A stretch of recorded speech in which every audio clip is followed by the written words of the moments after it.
I never thought I would tell this story again.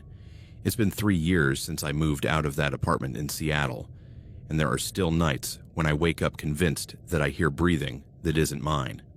My name is Liam Parker. I'm 32 years old, and what I'm about to tell you is not a ghost story.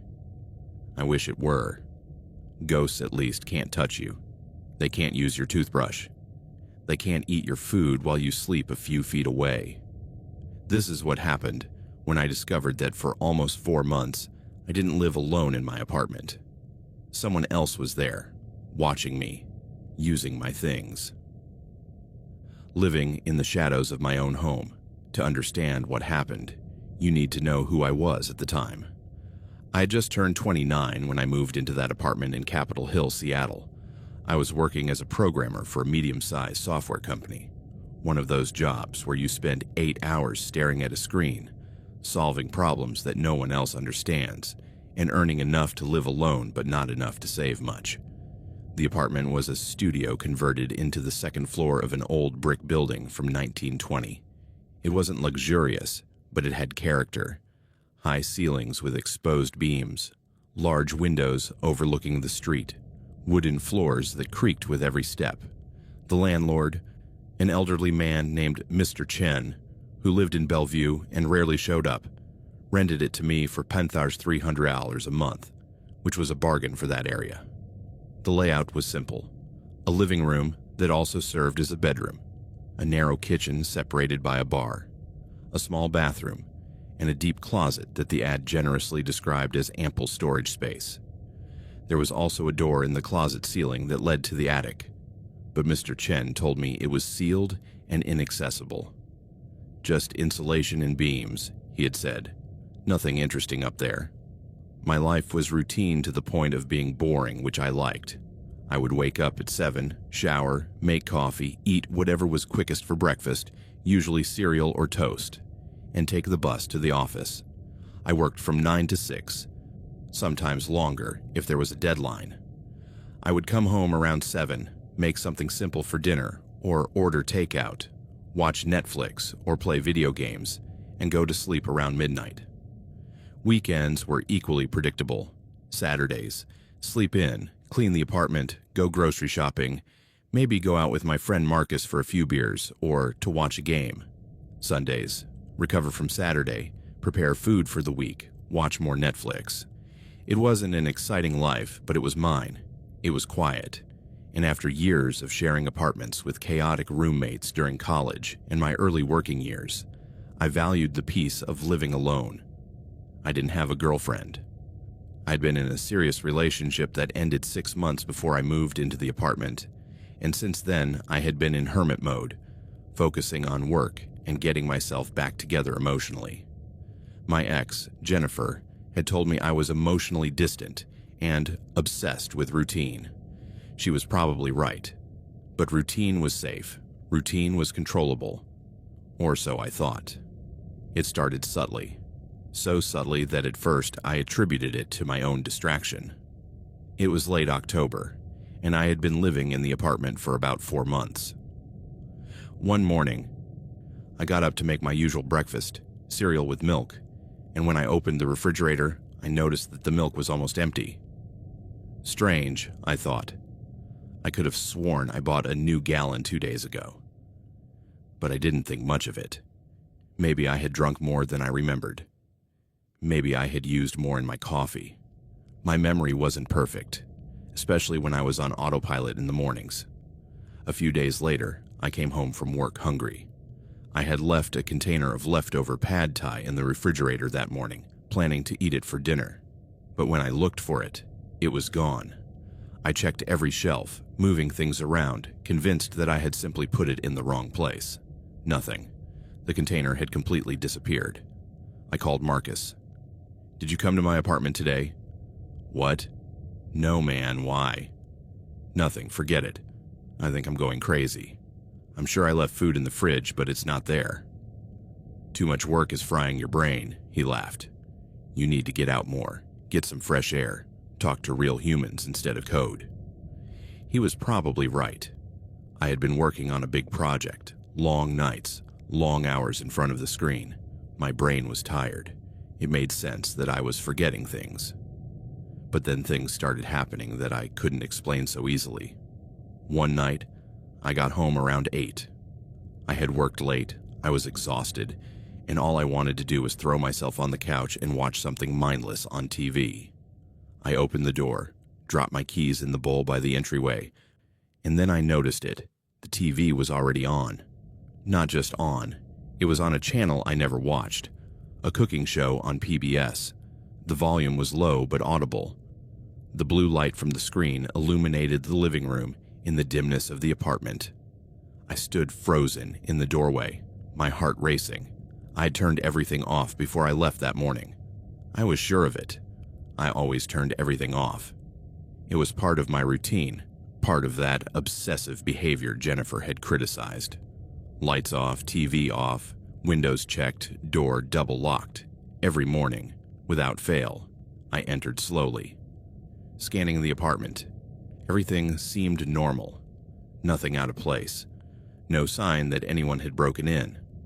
I picked up the remote from the couch and turned off the TV, trying to think of a logical explanation. A short circuit. Had the TV turned itself on? It was an old model, but not that old. I Googled on my phone. TV turns on by itself causes. The results talked about problems with the remote control, interference, auto on settings. I checked my TV settings. There was no timer programmed. "It's okay," I said aloud, my voice sounding strange in the quiet apartment. It was just a glitch. No big deal. But I couldn't shake the feeling of unease that had settled in my chest like a cold weight. Over the next few days, I became hyper-aware of my apartment. Before leaving for work, I would take photos with my phone of how I had left things, the position of the remote control on the coffee table, the dishes in the dish rack, the bathroom door ajar at a specific angle. When I returned, I would obsessively check to see if anything had changed, and things did change, subtly. So subtly that I couldn't be 100% sure. The remote control I had left on the table was now on the arm of the sofa. The dishes in the dish rack seemed to have been rearranged. The bathroom door was wide open when I was sure I had left it ajar. I began to doubt my own sanity. Was I developing some kind of disorder, memory loss, extreme stress manifesting itself as paranoia? I considered making an appointment with a doctor, but I was embarrassed. What was I going to say? "Doctor, I think someone is moving my things around, but I can't prove it."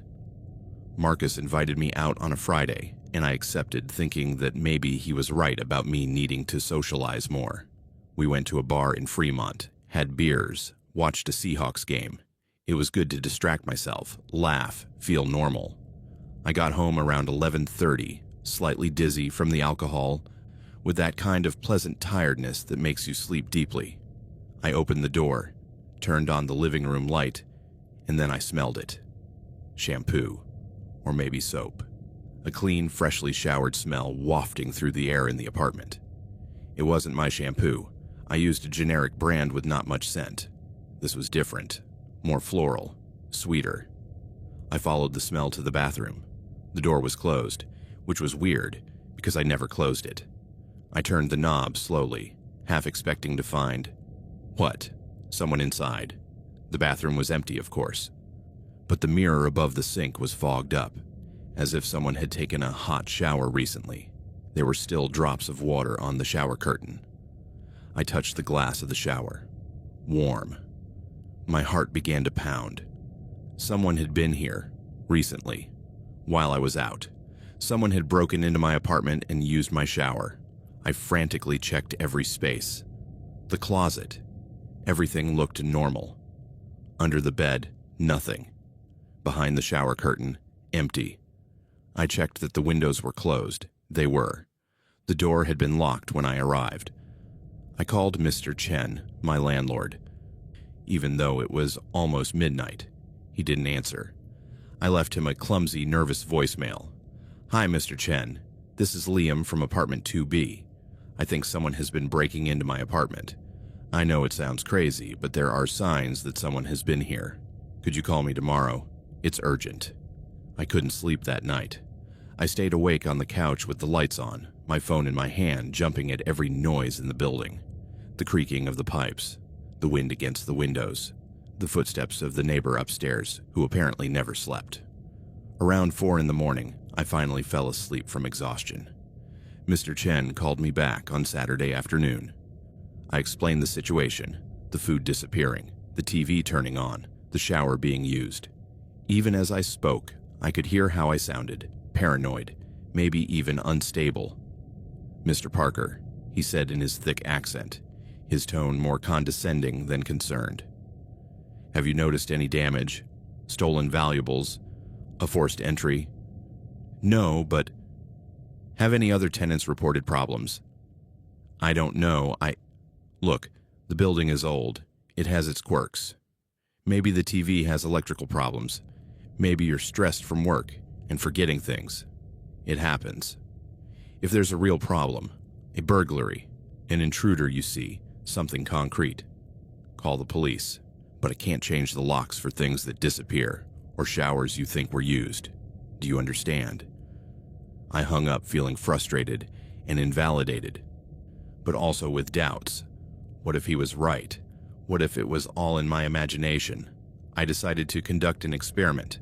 Before leaving for work on Monday, I set traps. Not literal traps, but markers. I placed a hair on the bathroom door, stuck with a little saliva in a position where it would be impossible for it to fall on its own. I placed a coin on the corner of the remote control at a specific angle. I left a box of cookies on the kitchen counter, counting exactly how many there were, 16. When I got home from work that night, I checked everything immediately. The hair on the bathroom door was gone, the coin was on the floor next to the coffee table, and there were only 12 cookies left in the box. Someone had eaten 4 of my cookies. I felt a mixture of terrifying validation and pure panic. I wasn't crazy. This was really happening. Someone had access to my apartment. Someone was coming in when I wasn't there. But how? And more importantly, why? This time I called the police. An officer came, young, probably my age, with the kind of bored expression that suggested he had seen all kinds of ridiculous calls. I showed him my evidence. The before and after photos, the missing cookies. I explained about the shower, the TV, everything. He took notes, but I could see the skepticism in his eyes. "Do you have any ex-girlfriends who might have a key?" he asked. "No. Jennifer never had a key to this place. We broke up before I moved here." "Any friends with access?" "Marcus has an emergency key, but he would never come in without telling me. And I asked him. He says he hasn't been here." "Have you changed the locks since you moved in?" I hadn't. Mr. Chen had said the locks were new, that there was no need. The officer inspected the door, the windows, checked the apartment with a flashlight. Everything seemed secure. There were no signs of forced entry. When he got to the closet and saw the door in the ceiling leading to the attic, he asked about it. "My landlord says it's sealed, that he doesn't have access," I explained. The officer looked at it skeptically but didn't insist on opening it. "Look, Mr. Parker, I'm going to be honest with you. Without evidence of an actual crime, no theft of valuables, no vandalism, no threats, there's not much we can do. I would recommend installing a security camera. Small Wi-Fi cameras cost about $50 now. If someone is actually breaking in, the cameras will catch them." After he left, I felt more alone than ever. Neither the landlord nor the police took me seriously, but the camera suggestion was a good one. The next day, during my lunch break, I went to Best Buy and bought 2 small Wi-Fi cameras. I installed one in the living room, pointing toward the front door and the sofa. I put the other one in the bathroom, on a high shelf, pointing toward the shower. I set them to record when they detected movement and send alerts to my phone. That night, I checked the app obsessively. Every time the cameras detected movement, which was every time I moved, I received a notification. I watched the recordings. Just me, walking back and forth, making dinner, watching TV. Nothing out of the ordinary. For the next 3 days, the cameras only captured me. I began to think that perhaps my constant presence checking the cameras had deterred the intruder, Or maybe the little voice of doubt whispered it had really been my imagination all along, and the simple act of installing the cameras had cured my paranoia. On Thursday night, I had a work dinner. One of those corporate obligations where the team goes to an expensive restaurant and you pretend to enjoy the company of people you spend 8 hours a day with. I didn't want to go, but my manager had made it clear that my attendance was expected. The dinner lasted late into the night. Then some of the team wanted to go to a bar. I let myself be dragged along, drank more than I planned, and by the time I finally got home, it was almost 2 in the morning. I didn't check my phone in the Uber on the way back. I just wanted to get home and collapse into bed. When I opened the camera app the next morning, while drinking coffee and trying to wake up from a moderate hangover, I saw that I had 127 notifications. My blood ran cold. I opened the recordings with trembling hands. The first alert was at 9:47 p.m., shortly after I had left for dinner. In the video, the living room camera showed my empty apartment, exactly as I had left it.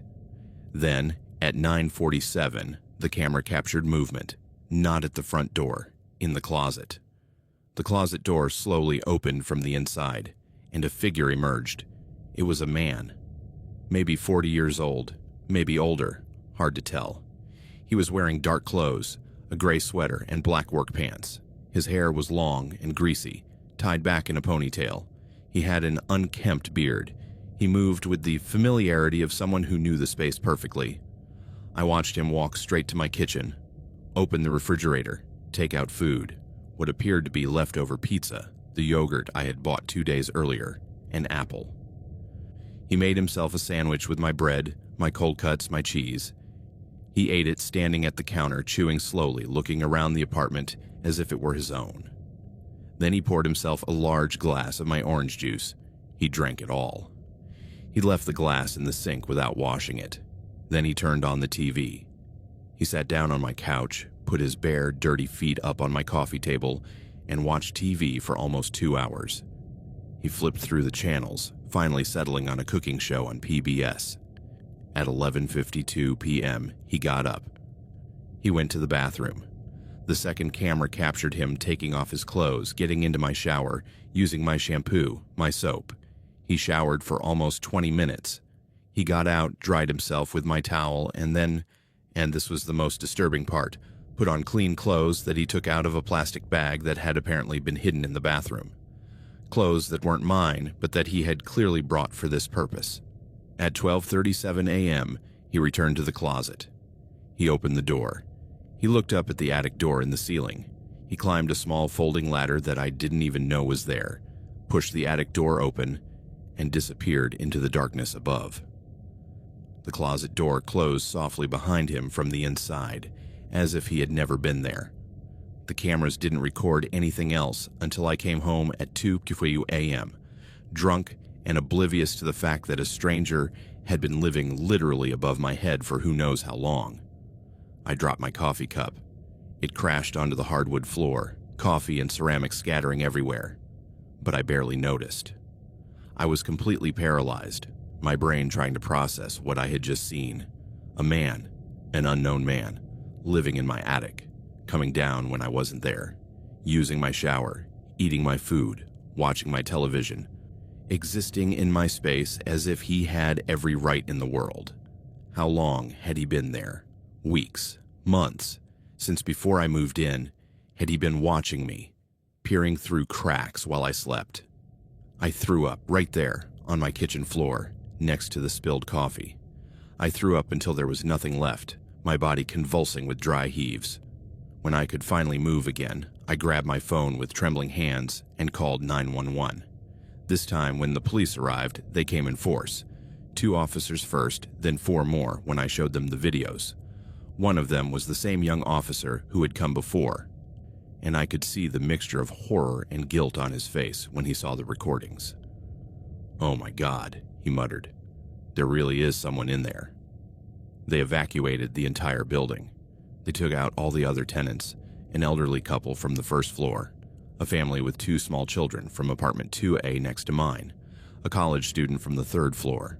We all waited outside on the street as more police arrived, including a SWAT unit.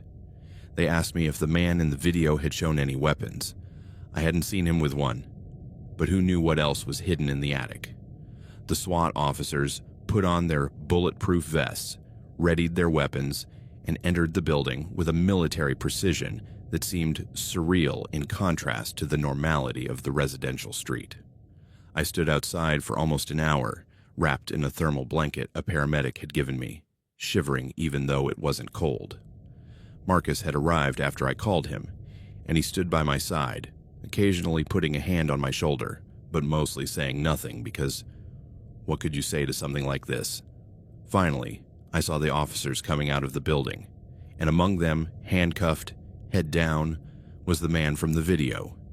He was smaller than he appeared in the recordings, maybe 5'6", thin to the point of looking sickly, walking with a slight limp. He looked pathetic almost. Not like the nightmare monster I had constructed in my mind over the last hour, but like a broken, dirty man who clearly hadn't had an easy life. They put him in the back of a patrol car. Our eyes met for a second as they did so. His eyes were a pale, dull blue. There was no anger in them, no defiance, just a kind of weary resignation, as if he had known he would eventually be caught and had simply been waiting for this moment. The sergeant in charge, a woman in her 50s, with gray hair pulled back in a tight bun, came over to talk to me.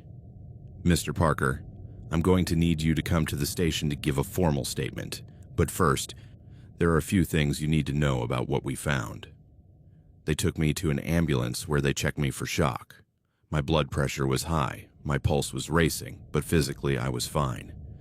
The paramedic gave me water and told me to breathe slowly while the sergeant explained. The subject we arrested is named Donald Kramer, 53 years old, homeless for about 7 years. He has a history of petty crimes, trespassing, petty theft, but nothing violent. When we found him, he was in the attic above his unit. He had created a kind of nest, I suppose you could call it.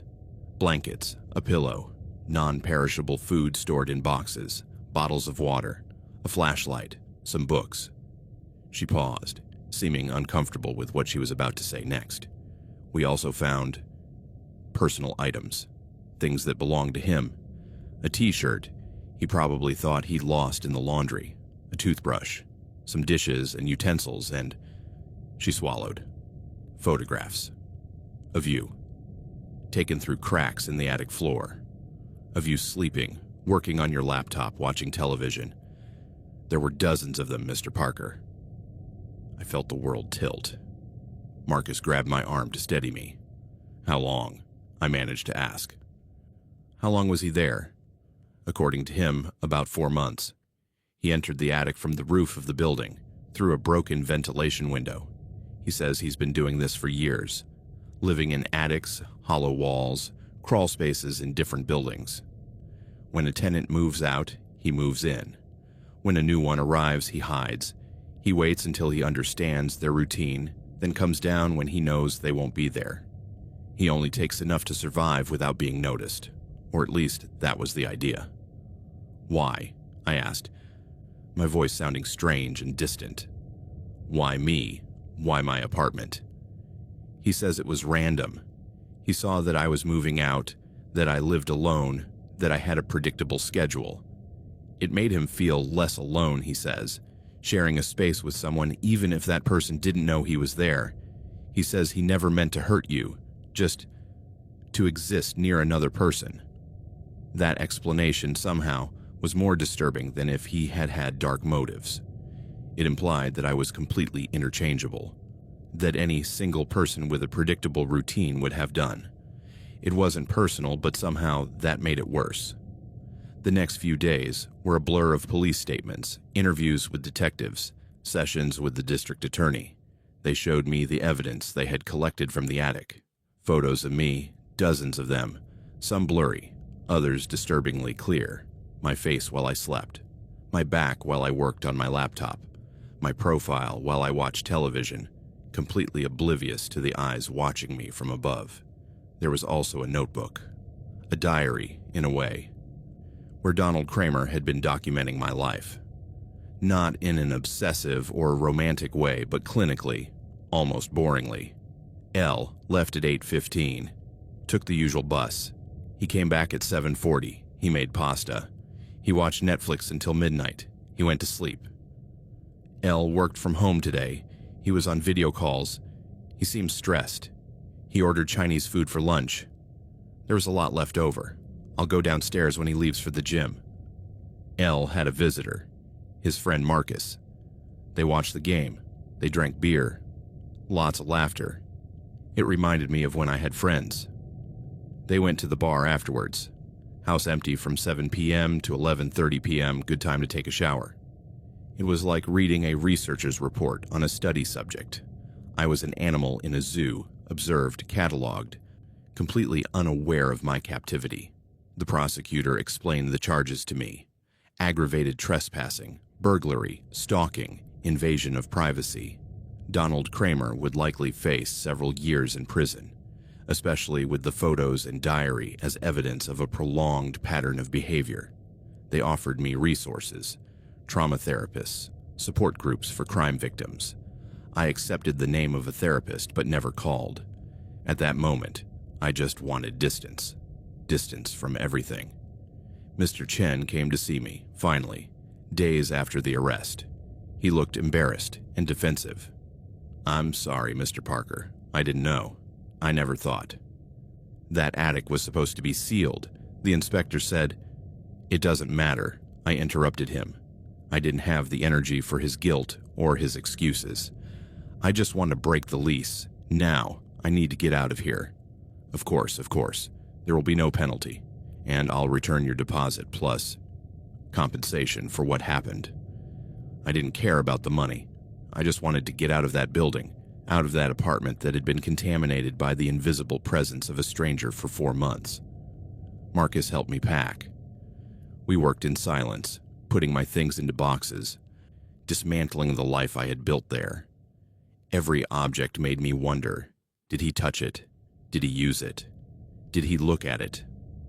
My toothbrush. He had found an identical one in the attic, which meant he had been using mine. My towel, stained with his filth. My dishes, contaminated with his saliva. My clothes. Had he been wearing them when I wasn't there? I threw almost everything away. Clothes, towels, kitchen utensils, sheets. If there was any chance he had touched it, I didn't want it.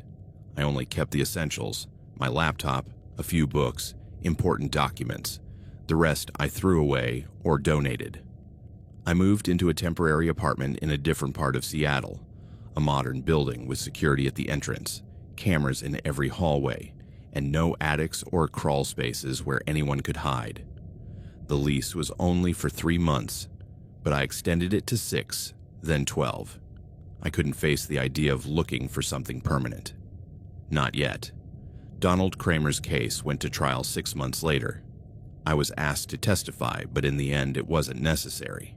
He pleaded guilty to all charges in exchange for a reduced sentence: 4 years in state prison, mandatory psychiatric evaluation, and a restraining order prohibiting him from ever approaching me.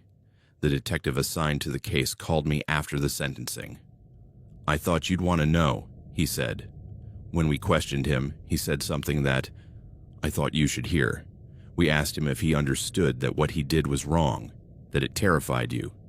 He said yes, he understood that now, but then he said, "I just wanted to be close to someone. I just wanted not to be alone."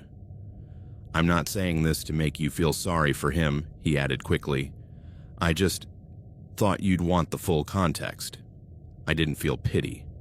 I felt anger, violation, betrayal, but also, buried beneath all that, something more complex that I couldn't quite name.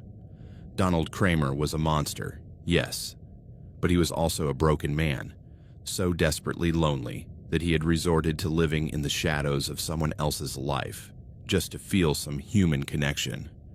I didn't excuse him. Nothing excused what he did, but it made him human. And in some ways, that was scarier than if he had been a real monster. A year after the arrest, I finally moved again. I couldn't stay in Seattle. The entire city was contaminated with memories. I got a remote job with a company in San Francisco and moved into a small apartment in Oakland. This time, my apartment search was obsessive. New building, built within the last 5 years. No attics, no hidden spaces, no basements. State-of-the-art security system, cameras at every entrance, 24-hour doorman. I changed the locks immediately after moving in. I installed 6 cameras in my one-bedroom apartment. I check the recordings every night before I go to sleep. Marcus comes to visit me sometimes. We never talk directly about what happened, but I know he thinks about it. I see it in the way he checks the closets when he arrives, in the way his gaze wanders toward the ceilings, checking for hidden doors or large vents. My therapist, I finally started seeing one 8 months ago, says I have PTSD, chronic insomnia, hypervigilance, trust issues. He prescribed me medication for anxiety. It helps a little, but the nightmares persist. I dream that I'm in my old apartment and I hear footsteps above me.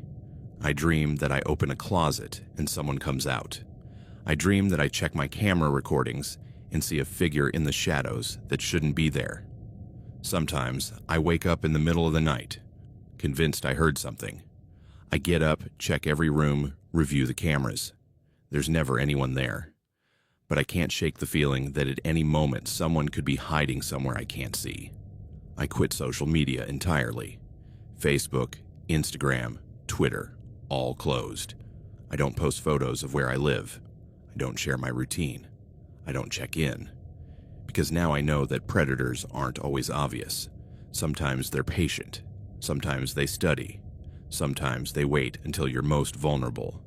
And sometimes they just want to exist near you, in the shadows, without you ever knowing they're there.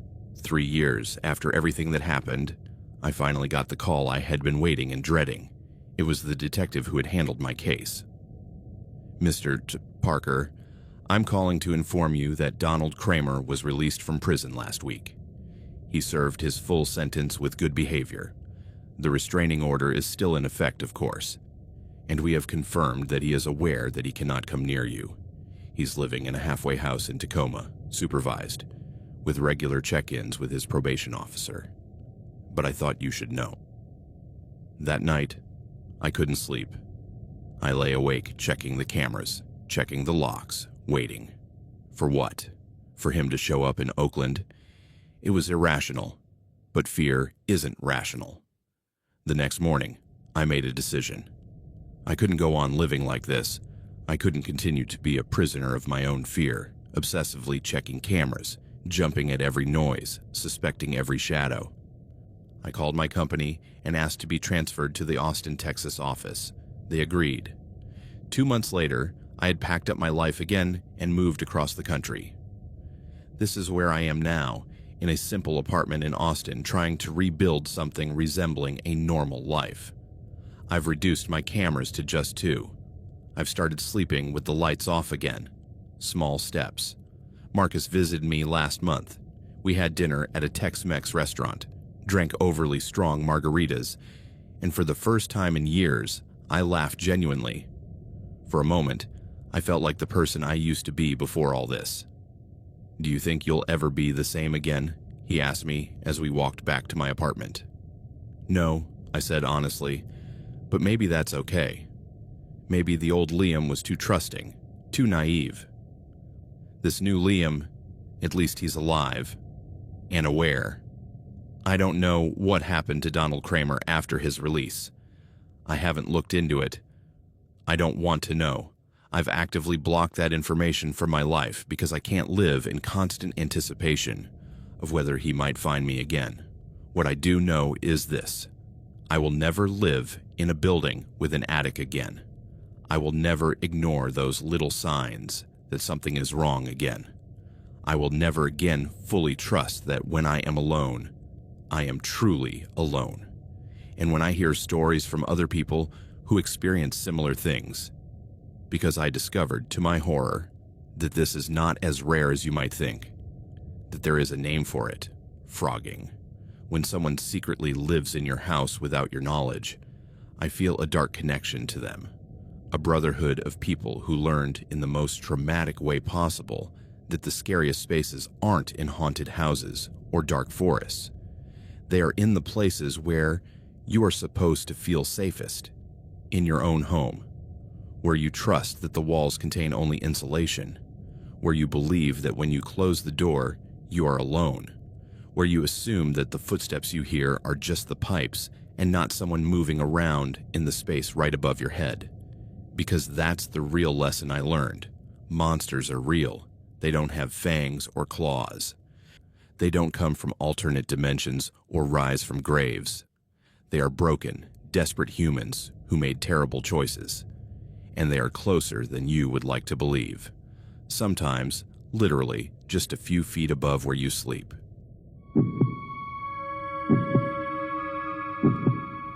I will never forget that night. It has been 4 years since then, and there are still moments when I wake up sweating, convinced that I hear knocking on the door. My name is Kyle Morrison. I am 22 years old now, and although I know I should have gotten over this, that I should be able to live alone like any normal adult, the truth is that I still live with my parents.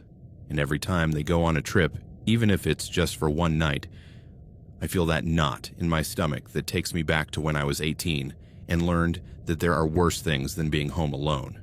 It was a Friday in November. I remember the exact date because it was Thanksgiving weekend, specifically the Friday before the holiday Thursday. My parents had planned to visit my grandparents in Spokane, a town about 3 hours from our home in Seattle. My grandmother had been ill, nothing serious but enough that my mom wanted to go help her with preparations for Thursday's dinner. I had declined to go with them. I was 18, had just started my freshman year at the local community college, and the idea of spending the weekend with my grandparents listening to the same old stories while helping peel potatoes did not appeal to me at all. Besides, I had a final project due on Monday for my American history class, and I thought having the house to myself would be the perfect opportunity to focus without distractions. "Are you sure you'll be okay on your own?" my mom asked me for the third time as they packed the car that Friday afternoon. It was around 4 o'clock, and the November sun was already low in the sky, casting those long, cold shadows that make everything seem a little more desolate. "Mom, I'm 18, I said with that mixture of exasperation and affection that only teenage children can achieve. "I can handle being alone for 3 nights. It's not like it's my first time."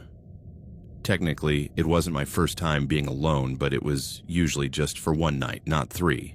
But I wasn't going to admit that there was something slightly unsettling about the idea of having the house all to myself for an entire long weekend. "There's food in the refrigerator," Mom said, ignoring my protest. "Lasagna that you just have to heat up, chicken for sandwiches, fruit. There's money in the kitchen drawer if you need to order anything. And please, Kyle, lock all the doors at night, the front and back ones." "I will, Mom." My dad appeared carrying the last suitcase. "If anything happens, anything at all, call us immediately," he said, in that serious tone he used when he wanted me to know he meant business. "No matter what time it is. Understood?" "Understood, Dad." They left around 4:30, Mom's Subaru disappearing down the end of our quiet residential street. Our house was in a typical suburban neighborhood on the outskirts of Seattle. 2-story houses with garages, well-kept yards, streets with names like Maple Drive and Oak Lane. It was the kind of place where people still left their bikes in the front yard, and where the biggest crime of the year was when someone stole the Hendersons' Christmas decorations 2 years ago. I stood on the porch, watching them leave, and for a moment, I felt that little flash of freedom you get when your parents leave you alone. 3 whole days without anyone telling me to turn down my music, or clean my room, or stop playing video games and go out for some fresh air. I was still underage to drink legally, so I couldn't throw a party or anything like that, but the idea of having complete control over my space and time was appealing. I went into the house, locked the door as my mom had insisted, though honestly it was more out of habit than real fear, and headed to the kitchen to see what there was to eat. It was only 5 in the afternoon, too early for dinner, so I grabbed a Coke from the fridge and went up to my room to start working on my project. Or at least, that was the plan, what I actually did was procrastinate for the next 2 hours, playing video games on my computer, scrolling through Reddit, and sending stupid messages to my friends in a group chat where we were all complaining about our respective college assignments that we didn't want to do. Around 7, my stomach started growling, reminding me that I hadn't eaten anything substantial since lunch in the university cafeteria. I went down to the kitchen, opened the refrigerator, and looked at the lasagna my mom had mentioned. It looked good, but it needed to be heated in the oven for 40 minutes, and I honestly didn't have the patience. That's when I had the idea that would change everything. Pizza, I thought. I'll order a pizza. There was a local pizzeria, Tony's Pizza, that delivered late and made decent pizzas for a reasonable price. I had the number saved in my phone from the many times my family had ordered from there. But then I remembered that Mom had left cash in the kitchen drawer, specifically for emergencies or food, and I thought maybe I should use that money wisely in case I really needed it later. Besides, the lasagna was there, already paid for, waiting for me. With a sigh of teenage resignation, I put the lasagna in the oven to preheat and sat on the living room couch to watch TV while I waited. I put on an episode of some true crime show on Netflix, one of those programs about unsolved murders that Mom hated for me to watch because she said it would give me nightmares. The house felt different at night when I was alone. Not exactly scary, but more present. I could hear every little sound, the oven heating up with that slight crackling noise it always made, the refrigerator humming in the kitchen, the November wind occasionally banging against the windows. The heat turned on with a whoosh, making me jump slightly even though I knew exactly what that sound was. "You're being ridiculous," I said aloud, my voice sounding strange in the empty house. "It's just a house. Your house. There's nothing to worry about." At 7:40, I took the lasagna out of the oven, served myself a generous portion on a plate, grabbed another Coke, and returned to the couch. The food was good. Mom always made good lasagna. And as I ate and watched my show, I began to relax. This wasn't bad. In fact, it was quite nice. Peace, food, entertainment. I could get used to this. I finished eating around 8:15, took my plate to the kitchen, rinsed it, and left it in the sink. I'd wash it later, I promised myself. And was considering whether to go back to the couch or go up to my room to finally do some work on my project when I heard the sound. Knock, knock, knock. 3 firm knocks on the front door. My first thought was that it was my parents, who had perhaps forgotten something and come back. But that didn't make sense. They would have called first, and besides, they had been gone for almost 4 hours. Spokane was 3 hours away. They wouldn't have arrived yet, and they definitely wouldn't have had time to come back. My second thought was that it was one of the neighbors. Maybe Mr. Henderson wanting to borrow something, or Mrs. Yao next door with a question about recycling. But it was 8:15 on a Friday night, a little late for casual visits from neighbors. I approached the door cautiously. Our front door had a peephole, one of those little viewers that let you see who's outside without opening the door. I stood on my tiptoes. I was never very tall, and the peephole was positioned for someone my father's height, and looked through it. Outside, illuminated by the porch light that Mom always insisted on leaving on, was a man. He was wearing a red baseball cap and a jacket that looked like a delivery man's uniform, although in the darkness it was hard to see the details. He was holding something in his hands, a box it seemed, a pizza box. "Yes," I said through the door without opening it, my voice coming out more shaky than I intended. "Delivery from Tony's Pizza," the man replied. His voice was hoarse, rough, as if he smoked a lot. "Large pepperoni and mushroom pizza for this address." I felt a mixture of confusion and relief. A pizza delivery man, that was all. Nothing to worry about. But I hadn't ordered any pizza. "I think you have the wrong address," I said, raising my voice so he could hear me through the door. "I didn't order any pizza." There was a pause. Is this 1247 Maple Drive? Yes, but I didn't order anything. It says here that you did. Large pepperoni and mushroom pizza, ordered at 7:30. Delivery to 1247 Maple Drive. It's already paid for, too. Well, I didn't order it. It must be a mistake. Maybe the wrong house number. Another pause, longer this time. Through the peephole, I could see the man looking at something. Probably a receipt or his phone. Isn't this Kyle Morrison? My blood ran cold.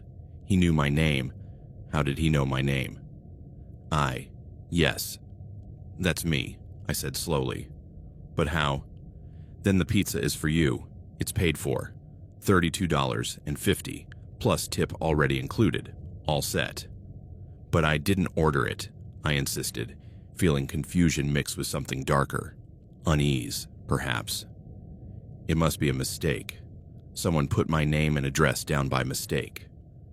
The man stood there, holding the pizza box, staring at the door, as if he could see me through it. He didn't move, didn't say anything for a long, uncomfortable moment. Look, I finally said, I'm sorry for the confusion, but I definitely didn't order that. It's probably for someone else on the street. Maybe try 1257 or 1237. It says 1247, the man repeated, his voice unchanged in tone. Flat. Empty. Well, then it's an order mistake. I can't pay for something I didn't order. It's already paid for, he said again. Then, I don't know what to tell you. I'm sorry, but it's not mine. I waited, watching through the peephole. The man stood there for what felt like an eternity, but was probably only another 20 seconds. Then slowly he nodded. I understand, he said. It must be a mistake then. Have a good evening. He turned and walked back toward the street where I could partially see a parked car. I couldn't make out the make or color in the darkness. I watched him until he disappeared from view, then waited a few more seconds before walking away from the door. How strange, I muttered to myself, returning to the living room. Someone had probably entered the wrong address when ordering, or it had been a mistake by the restaurant. Things like that happened all the time, right? I tried to go back to my Netflix show, but now I was distracted. I kept thinking about the unordered pizza, about how the delivery guy had known my name. He probably just checked the system to see who lived at that address, I told myself. Or maybe the order really did say my name for some reason. It was strange, yes, but not necessarily sinister. After about 20 minutes of being unable to concentrate on the show, I decided it was a good time to finally work on my project. I went up to my room, opened my laptop, and tried to focus on the Civil War research I was supposed to be doing. It was 9:30 when I heard the second knock on the door. Knock, knock, knock. The same 3 firm knocks. The same rhythm. I froze in my chair, my fingers suspended over the keyboard. For a moment, I thought maybe I had imagined it. But no, there it was again. Knock, knock, knock. I slowly made my way downstairs, my heart starting to beat faster. I approached the door, looked through the peephole, and felt my stomach sink. It was the same man, same red cap, same jacket, same pizza box, standing in exactly the same spot he had been an hour and a half earlier. Yes, I said without opening the door, my voice now definitely shaky. Tony's Pizza.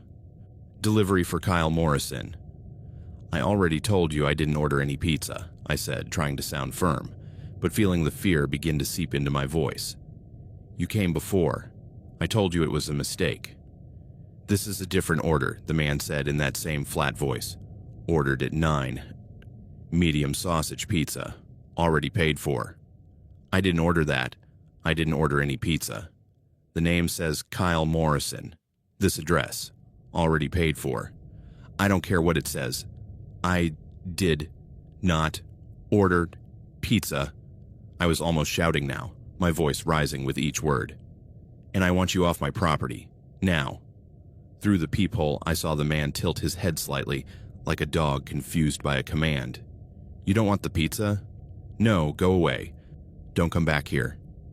Understood, he said after a pause. Have a good evening. Again, he turned and walked back toward the street. This time, I watched him more carefully. He walked at a normal pace, unhurried, as if there was nothing strange about the situation at all, as if it were completely normal for a delivery man to show up twice at the same house with pizzas that no one had ordered. As soon as he disappeared from view, I took out my phone and looked up Tony's Pizza's number. I dialed with trembling fingers. "Tony's Pizza, how can I help you?" A young female voice answered after 4 rings. "Hello, this is Kyle Morrison from 1247 Maple Drive," I said quickly. "Your delivery guy has come to my house twice tonight with pizzas I didn't order. Can you check your system? Because I definitely didn't place those orders." "One moment, sir." I heard computer typing. That's strange. I don't have any orders under your name tonight, or to that address. Are you sure it was from Tony's?" My heart sank even further. The man said it was from Tony's. He was wearing a red cap and a uniform-like jacket. "Our uniforms are blue t-shirts with the logo, sir, and we don't have anyone making deliveries in that area right now. Our last order of the night went out about half an hour ago to the other side of town." Then who was that man?" "I don't know, sir, but he definitely wasn't from Tony's Pizza. If someone is impersonating one of our delivery drivers, you should call the police." I thanked him with a shaky voice and hung up. My hands were sweating. My mind raced with possibilities, each one worse than the last. Someone was impersonating a pizza delivery guy. Someone knew my name. They knew my address. And they had come to my door twice with fake pizzas, specifically using my name. This was no mistake. This was deliberate. I called my parents. Mom answered after 3 rings. "Kyle, honey, is everything okay?" "Mom," I said, and my voice cracked slightly. "Something weird is going on. A man has come to the door twice saying he has pizza for me, but I didn't order anything and I called the restaurant and they said he wasn't one of their delivery guys." "What?" Mom's voice immediately rose in pitch. "Kyle, where are you right now? Are the doors locked?" "I'm inside. Yes, all the doors are locked. But Mom, I'm scared. Why would someone do this?" I heard voices in the background. Mom telling Dad what was happening. Then Dad's voice. "Put him on speakerphone." "Kyle," Dad said in that authoritative voice he used when there was a serious situation. "Listen to me carefully. Do not open the door for any reason. Understood? No matter who it is or what they say. Keep all doors and windows locked. I'm going to call the local police from here to send a patrol to check the house." "Okay," I whispered. "Do you have your phone with you?" "Yes." "Good. Keep it with you at all times. If anyone shows up again, call 911 immediately. And Kyle, if you feel you're in real danger, if someone tries to break in, don't hesitate. Call 911 and then lock yourself in the upstairs bathroom. It has a deadbolt and no windows. Do you understand?" "Yes, Dad." "We're going to start heading home right now," Mom said. "We'll be there in about 3 hours max, but the police should be there much sooner. Everything is going to be okay. Sweetheart." We hung up. I stood in the foyer, my phone clenched in my hand, listening to every sound in the house with an intensity that made my ears hurt. The refrigerator humming, the heat turning on, the wind. Every normal sound had become potentially threatening. I systematically went through the entire house, checking every window, every door. The front door, locked and bolted. The back door from the kitchen to the garden, locked. The windows, on the ground floor, all closed and secured. The garage door, closed. I even checked the windows upstairs, even though it would have been impossible for anyone to reach them without a ladder. Everything was secure. I was locked in, and whoever that man was, he was outside. But that didn't make me feel any better. Because if he was outside, what was he doing? Just waiting? Why? What did he want? I sat down on the sofa in the living room, but I realized that from there I couldn't see the front door without standing up, so I moved to the chair by the front window where I could partially see the porch and the street. I turned off most of the lights in the house, leaving only the porch light on. Mom always said that houses with lights on deterred intruders, and a small lamp in the living room. And I waited. 20 minutes later, I heard sirens in the distance. They grew louder, closer, until I saw blue and red lights reflecting in the windows. A patrol car pulled up in front of my house. I ran to the door but didn't open it until I could clearly see the two officers, an older man and a young woman, walking up the porch. Only then did I open it. "Kyle Morrison?" asked the male officer. "Yes, that's me. We got a call from your parents about a possible intruder or stalker. Can you tell us what happened?" I explained everything. The first knock at 8:15, the supposed delivery man. The second knock an hour and a half later, my call to Tony's Pizza confirming that they weren't really from them. The officers took notes, asked clarifying questions, asked for a description of the man. White, maybe 40 to 50 years old, hard to tell with the cap, about 6 feet tall, average build. He was wearing a red baseball cap, dark jacket that looked like a work uniform. I couldn't see his face clearly through the peephole. "Did you see any vehicles?" There was a car parked on the street, but I couldn't see the make or color. It was too dark. The female officer, whose badge said Jensen, looked at me with a serious but not unkind expression. "We're going to do a walk around of the perimeter of the house and the neighborhood. Is there any reason someone might be harassing you? Any recent disputes? Anyone you've had problems with?" I shook my head. "No, I'm just a college student. I don't have problems with anyone. I don't even know many people here. I just started college this semester." The officers went out to check. I watched them from the window walking around the house with their flashlights, illuminating the backyard, the bushes, the street. They returned after about 10 minutes. "Everything seems to be secure," said the male officer. "We don't see anyone loitering and there are no signs of attempted entry. We're going to increase patrols in this area tonight. And your parents said they're on their way back, right?" "Yes. They should be here in about 2.5 hours." "Good. In the meantime, keep everything locked up. If this individual shows up again, or anyone else who makes you feel unsafe, call 911 immediately. Understood?" "Yes, sir." They gave me a card with the station's direct number, assured me that a patrol car would pass by the house approximately every 20 minutes. And left. I watched their lights disappear down the street and felt lonelier than ever. It was 10:15. My parents would probably arrive around 1 a.m. if they drove nonstop. 2 hours and 45 minutes. I could handle that. The police were on alert. The man had probably gotten scared when he saw the patrol car and left. Everything would be fine. I repeated that to myself over and over, trying to convince myself. At 10:47, he knocked on the door again. Knock, knock, knock. The same pattern, the same 3 knocks. This time, I didn't hesitate. I grabbed my phone and dialed 911 as I ran to the door to look through the peephole. It was him. Again, same red cap, same stance, holding another pizza box. 911, what is your emergency?" An operator answered.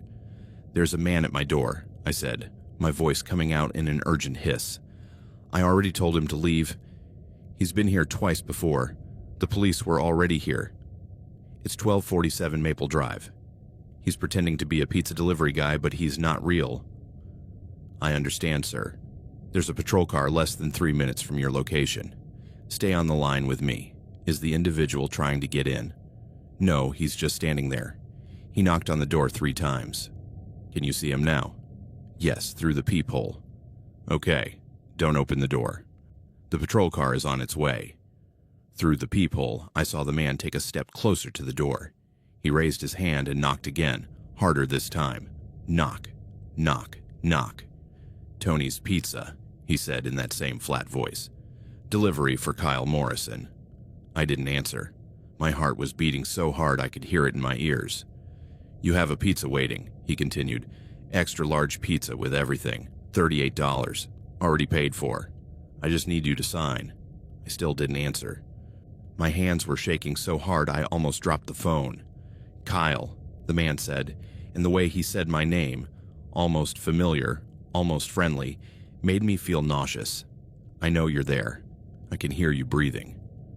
I automatically held my breath, even though I knew there was no way he could hear me through the solid wooden door. "The pizza's getting cold," he continued. "It would be a shame to waste it. It's your favorite. Pepperoni, mushrooms, olives, just the way you like it. That made my blood run cold. I'd never said anything about my pizza preferences. How did he know that? Had he been watching me? Investigating me? In the distance, I could hear sirens approaching. He must have heard them too because his posture changed slightly. Through the peephole, I saw him look toward the street, then back at the door. "I understand," he said, and there was something different in his tone now, something darker. "You don't want the pizza this time. That's okay. I'll come back when you're hungrier." The sirens were getting closer. The man took a step back, then another, descending the porch steps, but he didn't hurry. He didn't run. He moved with deliberate calm, walking toward the street, still holding the pizza box. The patrol cars, two this time, turned the corner just as the man reached the sidewalk. I saw the lights illuminate the street, saw the cars speed toward my house, and I saw the man just keep walking, as if nothing had happened, as if he were just a normal delivery man who had finished his job. The officers jumped out of their vehicles. I recognized Jensen and his partner from before, plus two new officers. Jensen shouted something. I couldn't hear what, and I saw the man stop. He turned slowly, his hands raised in surrender, the pizza box still in one hand. There was a conversation I couldn't hear from inside the house. I saw the officers surrounding him, one of them taking the pizza box away. The man was talking, gesturing calmly, as if he were explaining something completely reasonable. The operator was still on the line. "Mr. Morrison, have the officers arrived?" "Yes," I managed to say. "They're talking to him now. He's outside on the street." "Good. I'm going to stay on the line until an officer comes to speak with you directly." I saw Jensen walking toward my door. She knocked once softly. "Kyle, it's Officer Jensen. You can open the door now." Only when I recognized her voice did I open it. She quickly entered, closing the door behind her. "Are you okay?" she asked, her eyes scanning my face with professional concern. "Yes, scared but physically fine. Who is that man? Why is he doing this?" Jensen sighed. "He says his name is David. Something. I didn't hear the last name clearly. He insists that he really is a pizza delivery guy, that there have been a series of legitimate orders to this address, and that he's just doing his job. He supposedly has receipts, although my partners are checking them now. But I called Tony's Pizza. They said they didn't have any orders under my name." "I know. My partner's calling them now too to confirm. The problem is..." He paused, choosing his words carefully. "The problem is that so far, technically, he hasn't done anything illegal. Knocking on a door isn't a crime. Attempting to deliver pizza, even if it turns out the pizzas aren't real or the orders are fake, is not in itself an arrestable crime without us being able to prove malicious intent." Malicious intent? He's come 3 times. He's deliberately scaring me. "I understand, Kyle. Believe me, I understand. And we're going to do everything we can. But I need you to understand the legal limitations we have. Unless he makes a direct threat, attempts to force his way in, or we can prove some kind of pattern of criminal harassment." Outside, I saw the other officers still talking to the man.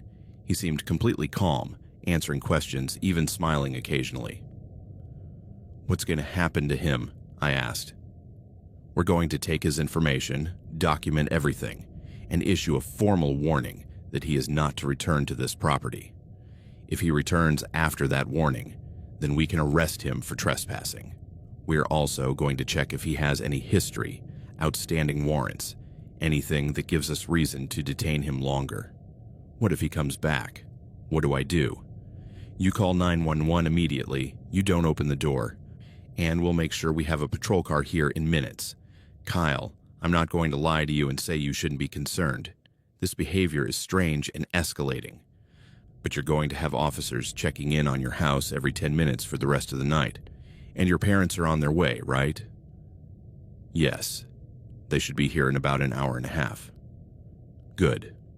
I'm going to stay with you until they arrive, or at least until my shift ends in an hour. And then another officer will take my place. You're not going to be alone, okay?" I nodded, feeling a wave of relief mixed with lingering fear. At least the police were taking this seriously now. Outside, I saw the officers finally let the man go. He walked to a car I hadn't seen before, a dark sedan, maybe blue or black. He got in, started the engine, and drove away, slowly, unhurried, as if he had all the time in the world. Jensen made a call on his radio, reporting the vehicle's license plate, the suspect's description, the incident. I sat down on the couch, shivering slightly even though the house was warm. "Can I ask you a question?" I said after a moment. "Of course." "Why would someone do this? What does he want from me?" Jensen sat down in the chair across from me. "Honestly, Kyle, I don't know. It could be a lot of things. It could be someone with mental issues who has developed some obsession with you for reasons that only make sense in their head. It could be someone trying to scare you specifically, perhaps as a prelude to a robbery or something worse. It could even be some kind of sick game, a stupid internet challenge or a bet. Without knowing more about this man and his motivations, it's impossible to say." "That's not very reassuring." "No, I guess it's not. But Kyle, listen to me. You did everything right. You didn't open the door. You called the police every time. You stayed calm. Now you need to keep doing that. Tonight, with your family here and us patrolling, you're going to be safe. Tomorrow, you can consider installing security cameras, maybe a more robust alarm system. If this man comes back, we're going to arrest him. He has a formal warning now. He can't claim ignorance if he returns." We spent the next hour in uncomfortable silence. Jensen made calls, wrote reports, responded to radio messages. I just sat there, jumping at every noise, looking out the window every few minutes. At 12:20 a.m., I saw the headlights of a car turning onto our street, Mom's Subaru. I'd never been so happy to see that car in my life. My parents practically jumped out of the vehicle before it came to a complete stop. Mom ran to the door, and this time I opened it before she could knock, falling into her arms. "My baby," she kept saying, hugging me so tightly I could hardly breathe. "My poor baby. You're okay. You're safe now." Dad came in behind her, his face a mask of contained fury and concern. He spoke at length with Jensen, who explained everything that had happened, the steps they had taken, the recommendations for moving forward. "I want you to arrest him," Dad said in a voice that brooked no argument. "This man is clearly stalking my son. 3 visits in one night is no coincidence." "I agree, Mr. Morrison," Jensen said, "and I promise you that if he comes back, even once more, we will arrest him immediately. We have his information, his badge, everything. He's in our system now. He won't be able to do this without consequences." After Jensen left, my parents and I stayed in the living room. Mom made hot chocolate, as if I were a little kid again, but honestly, I appreciated it. We sat together on the couch, Mom in the middle, hugging me while Dad made calls, to Mr. Chen in the neighborhood who had a security system he wanted to recommend, to his brother, who worked in private security, already planning all kinds of measures. "I can't believe we left you alone," Mom kept saying. "If something had happened to you." "Mom, I'm fine. I did everything they told me to do. I didn't open the door. I called the police. I did everything right." "You did," Dad agreed. "I'm proud of you, Kyle. You kept your cool in a scary situation. But your mother is right. We shouldn't have left you alone. Not until you're older. Not until—" "I'm 18, Dad." "That doesn't matter. You're our son. And after this, we're not going to leave you alone for a while. Not until we know this crazy guy is in jail or at least out of town." I didn't argue. The truth was, I didn't want to be alone either. The idea of spending another night in this house with no one else filled me with terror. None of us slept that night. We stayed in the living room, lights on, taking turns checking the windows every time a car drove by. We saw 2 patrol cars pass by over the next few hours, their lights reassuring in the darkness. The sun slowly rose around 6:30 a.m. With daylight, the house felt less threatening, almost normal again, almost as if the night before had been a nightmare from which we were finally waking up. But it wasn't. It had been real, and it wasn't over. Saturday passed in a fog of paranoia. None of us left the house. Dad installed additional locks on all the doors. Mom called a security company that promised to come on Monday to install cameras and a complete alarm system. I stayed mostly in my room, unable to concentrate on anything, jumping at every noise. The police called around 3 in the afternoon. The officer who spoke to Dad informed him that they had tracked down the man from the night before. His name was David Hutchins, 52 years old. No previous criminal record. He lived in an apartment about 20 miles away. He worked as a mechanic in a car repair shop. On paper, he appeared to be a normal, everyday citizen. When questioned about the pizzas, his story was bizarre, but technically coherent. He insisted that someone had hired him in cash to make fake deliveries. A man he didn't know, who had approached him in a parking lot, had given him $200 in cash, 3 empty pizza boxes, and an address, my address. He had told him to go 3 times during the night, that it was an elaborate prank for a friend who liked scares. And he just went along with it? Dad asked, incredulous. That's what he says, $200 for an hour's work delivering empty boxes. He says he didn't think it was anything wrong, just weird. He insists he never meant to scare anyone, he was just doing a job. Do you believe him? Honestly, Mr. Morrison, we're not sure. His story is strange but not impossible, and without evidence that he planned to do any real harm, we can't arrest him just for accepting money to deliver empty boxes. But we've made it very clear that if he approaches your property again for any reason, he will be arrested immediately for trespassing. What about the man who allegedly hired him? Are you going to look for him? Hutchins was unable or unwilling to give a useful description. He said it was dark, that the man was wearing a hood, that he didn't see his face clearly. He also has no way of contacting him. Supposedly, it was just a chance encounter. Without more information, there's not much we can do on that line of investigation. It was unsatisfactory, terrifying. It meant that someone, somewhere, had deliberately planned to scare me. Someone who had no face, no name, no apparent motive. And that someone was still out there. The rest of the weekend passed without incident. No knocks on the door. No fake delivery men. Just my family, locked in the house, trying to process what had happened and what it meant for our future. On Monday, the security company arrived as promised. They installed cameras at the front door, the back door, and on the sides of the house. They installed an alarm system with sensors on all the doors and windows. They gave us codes, instructions, emergency numbers. They told us we now had one of the most robust home security systems available. But no amount of technology could erase the fear that had settled into my bones. I went back to school on Tuesday. It was strange to pretend everything was normal, to sit in lectures on American history or English 101, taking notes as if my world hadn't been shaken 4 days earlier. My friends noticed I was distracted but didn't press me when I told them I was just tired. The following weeks unfolded in a cautious routine. Dad or Mom was always home now. One of them had changed their work schedule to make sure someone was always there. I was never alone again.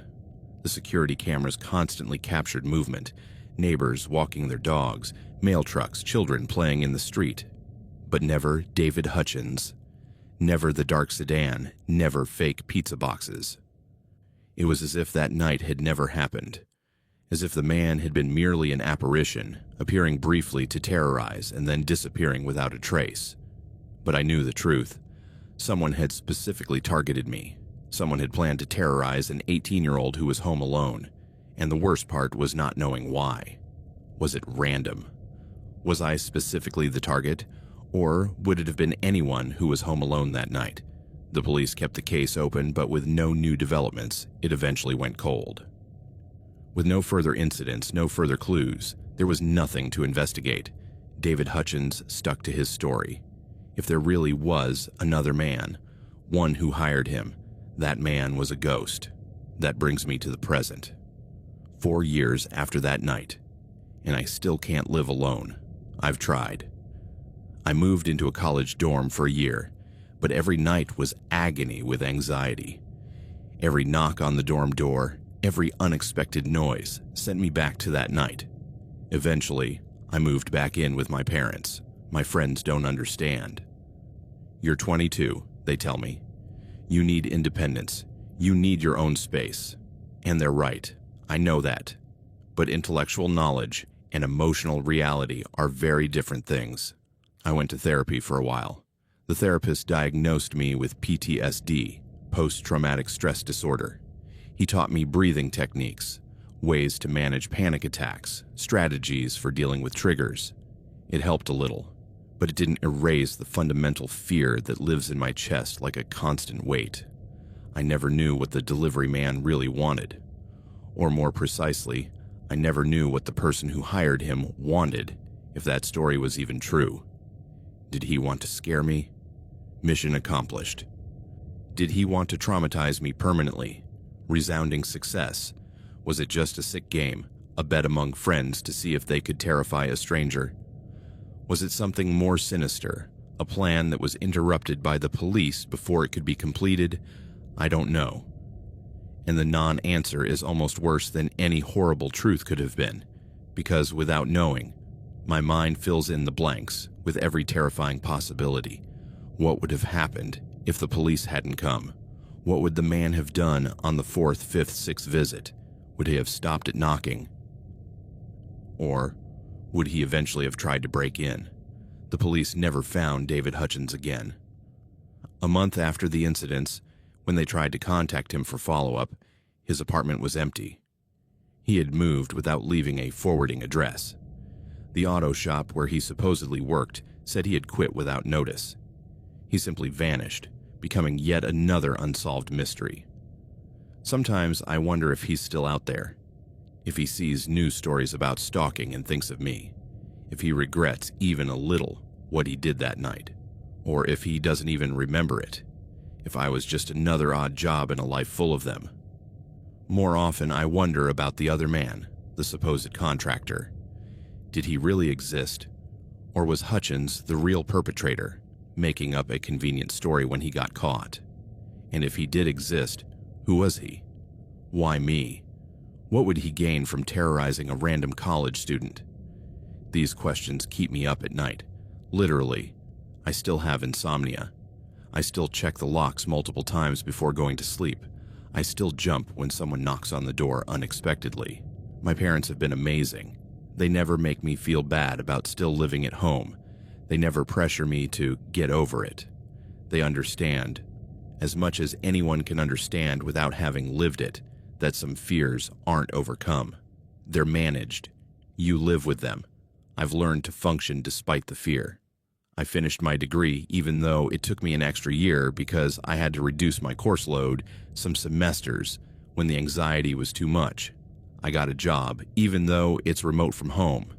I have relationships, though they're complicated because it's hard to explain to someone why you can't stay at their apartment overnight, why you need to be home before dark, why a simple knock on the door can send you into a full-blown panic attack.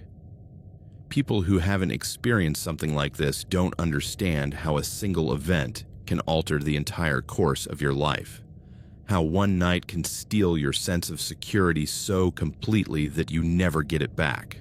Before that night, I was just a normal guy.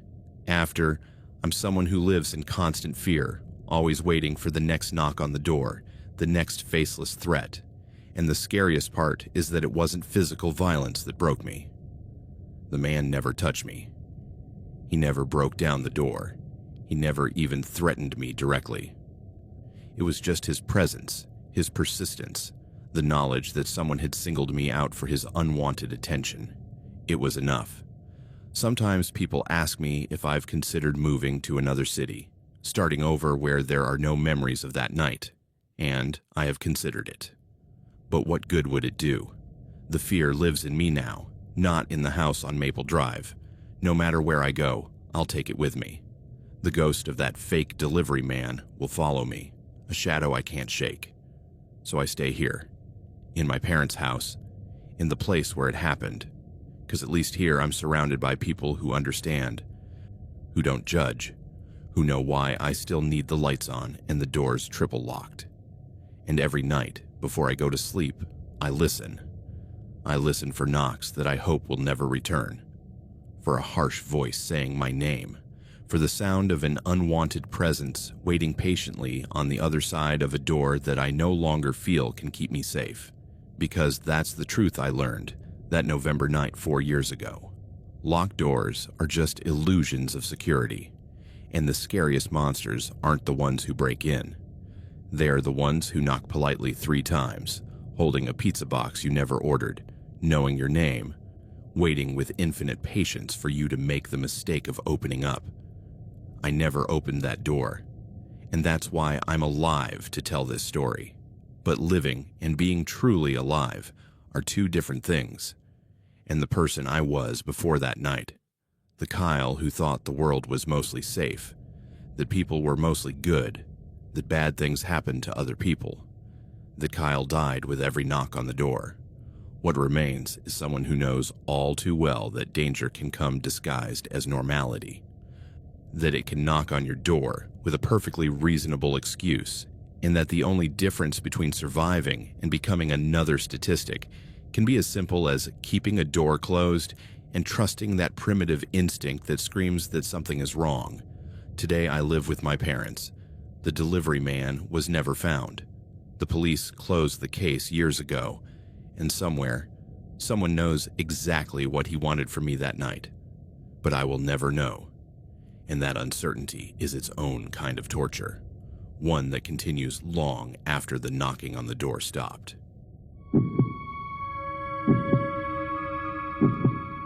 My name is Jake, and this is the most horrific story I have ever experienced as a father. No, that's not strong enough. It's the story that ripped my soul out, that left a hole in the world where my life used to be. It's the reason I am no longer Jake, Chloe's father, but just Jake, the void that once held Jake. Every detail is seared into my mind, a horror movie playing on an endless loop behind my eyes, no matter how much whiskey I drink or how many sleepless nights I spend wrestling with the memory. Sometimes, in the silent early hours, when the world sleeps and I cannot, I relive every second with a clarity that hurts more than any physical wound. The smell of rain in the air, the sound of his footsteps on the stairs, the weight of helplessness in my chest. It's all there, fresh as if it happened yesterday. Chloe and I lived in a townhouse on the outskirts of Coventry, Connecticut. It was a quiet neighborhood, the kind where people put their trash cans out at exactly the right time on Tuesday mornings, and the curtains are drawn at 10 o'clock sharp every night. The houses were all the same, red brick faded by harsh winters, gray shingles covered with snow in December. Front yards with meticulously trimmed hedges and pots of geraniums that bloomed in summer, with a vibrant red that contrasted with the dull green of the lawns. It was the kind of place where you feel safe, where children play in the streets until sunset, and parents don't worry because everyone knows each other by name. The neighbors were ordinary people. Mr. Thompson, a retiree who pruned his roses every Saturday in yellow gardening gloves and a worn straw hat, greeting everyone with a good morning that always sounded genuine. The Patel family next door, with their 3 children riding bikes with training wheels and the aroma of spicy curry wafting through the open windows in the afternoons. And Mrs. Ellis across the street, a widow who baked chocolate chip cookies every Sunday and handed them out on paper plates with a wrinkled smile. Here, the worst crimes were the occasional bicycle theft or childish graffiti at the school bus stop, nothing that disturbed the illusion of safety that enveloped the neighborhood like a warm blanket. Evil was something you saw on the national news, distant and abstract, like a forest fire in California or a war in the Middle East, something that happened in other places to other people. My wife, Sarah, had died 2 years earlier in a car accident that still woke me up sweating at night. It was on a road slippery from the autumn rain, a head-on collision with a delivery truck that killed her instantly, leaving only a wrecked car and a void that nothing could fill. Sarah was the glue that held our family together. An elementary school teacher with wavy blonde hair that smelled like vanilla from her favorite shampoo, blue eyes that sparkled when she laughed, and endless patience for Chloe's endless questions. Since then, it had been just Chloe and me against the world, navigating a sea of grief in a leaky boat.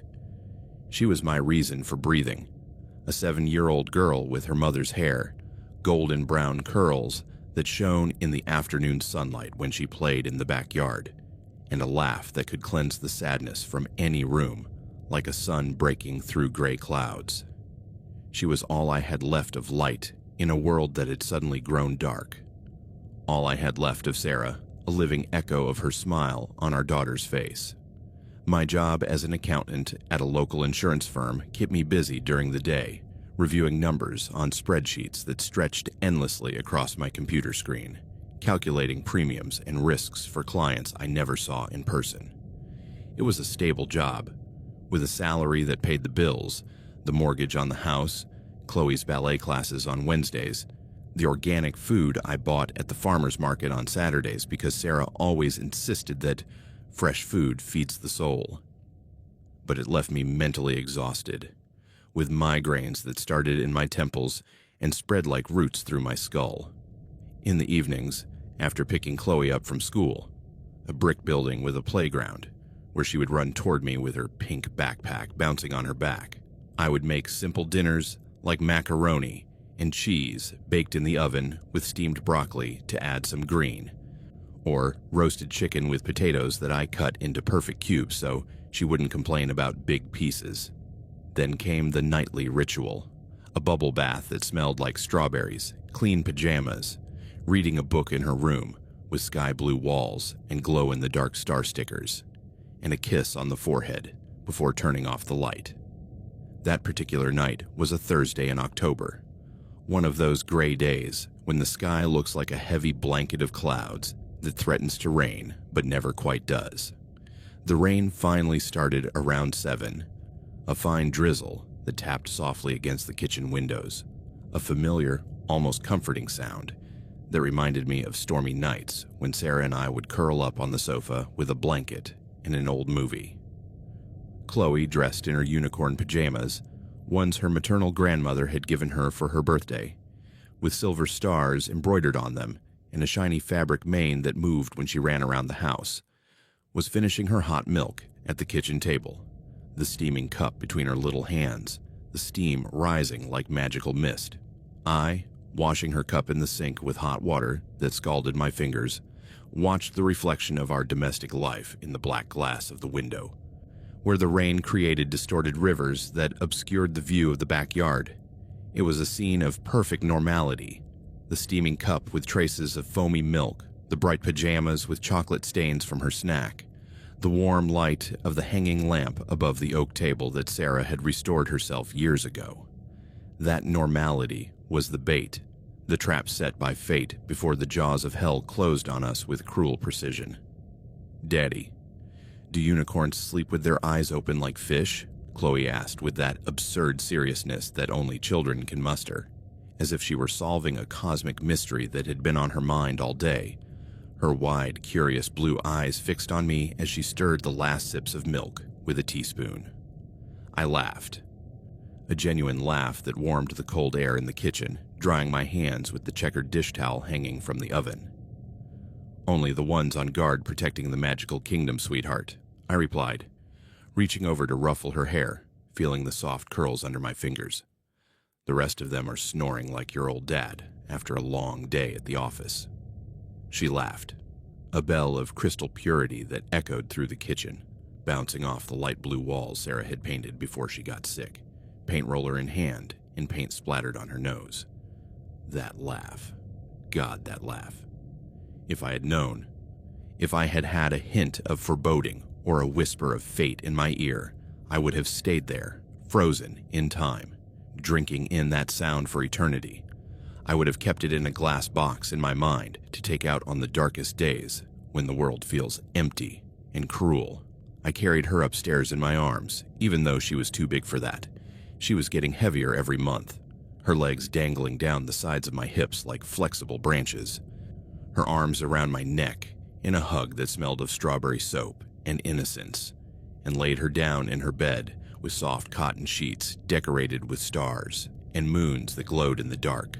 I read her a chapter from The Secret Garden, her favorite book that we had already read 3 times that year, in the soft, modulated voice I used only for her, imitating British accents for the characters that made her giggle. I kissed her on the forehead, inhaling the scent of strawberry shampoo she had always used since she was a baby, a sweet aroma that mingled with that of her warm skin, and turned off the main light, leaving the door ajar with a sliver of light from the hallway filtering in like a safety line, and the cloud light plug glowing softly in the corner, casting soft, comforting shadows on the sky blue painted ceiling. "Good night, my little astronaut," I said, using our secret code, an inside joke we had invented after watching a NASA documentary on TV, where she swore she would be the first girl on Mars. "Good night, Dad. Mission control," she whispered, already half asleep. Her eyes closed, and a sleepy smile on her pink lips. I descended the stairs with light steps, the peace of the night settling over me like a warm, familiar blanket. I poured myself a glass of cheap red wine from a bottle I had opened the night before, a generic Cabernet Sauvignon from the local supermarket with notes of ripe berries that reminded me of dinners with Sarah, and I sank into the gray fabric sofa, turning on the TV at low volume without really paying attention, a cooking show about baking cakes with family recipes, the chef kneading dough with expert hands while recounting anecdotes about his grandmother. The sound of rain was a constant lullaby, a soothing backdrop that made me feel protected within the walls of our home. I don't remember hearing anything out of the ordinary. No glass breaking with a sharp crack, no door slamming in the quiet, no scream cutting through the air. The first sign that my world was falling apart was the most mundane, and therefore the most treacherous, because I didn't see it coming. The lights in the living room suddenly went out. It wasn't a general blackout of the house. The light from the upstairs hallway still filtered down the stairs. Only the living room lights, a dull click, and then sudden darkness, interrupted only by the faint blue flicker of the television before it too went out with a dying buzz, as if someone had deliberately cut the power from the electrical panel in the garage. "What the hell?" I muttered, getting up from the sofa with the wine glass still in my hand, the red liquid swaying slightly from the sudden movement. I thought it was a short circuit caused by the rain, that the fuse in the electrical panel had blown. A common problem in our old house with 1970s wiring that Sarah always promised to fix, but never did. I was about to head for the garage, passing through the kitchen, where the digital clock on the microwave still glowed with green numbers indicating 10:15, when a figure emerged from the darkness of the hallway leading to the kitchen, a dark silhouette that materialized like a ghost, but was too solid, too real. It wasn't a ghost. It was a man, tall, broad-shouldered, like a football player, dressed entirely in black with cargo pants and a hooded jacket that absorbed the residual light, with a balaclava that hid his face, leaving only his eyes visible. Dark, cold, emotionless, like empty wells that devoured light. In his gloved hands, he held a gun with terrifying familiarity, a cold black metal object that until then I had only seen in the action movies I watched with Chloe on weekends. It was a compact Glock, or something like it, with a long, ominous silencer that made it look like an extension of his arm, an accusing finger pointing directly at my chest. My heart stopped at that moment, a momentary pause that left me breathless.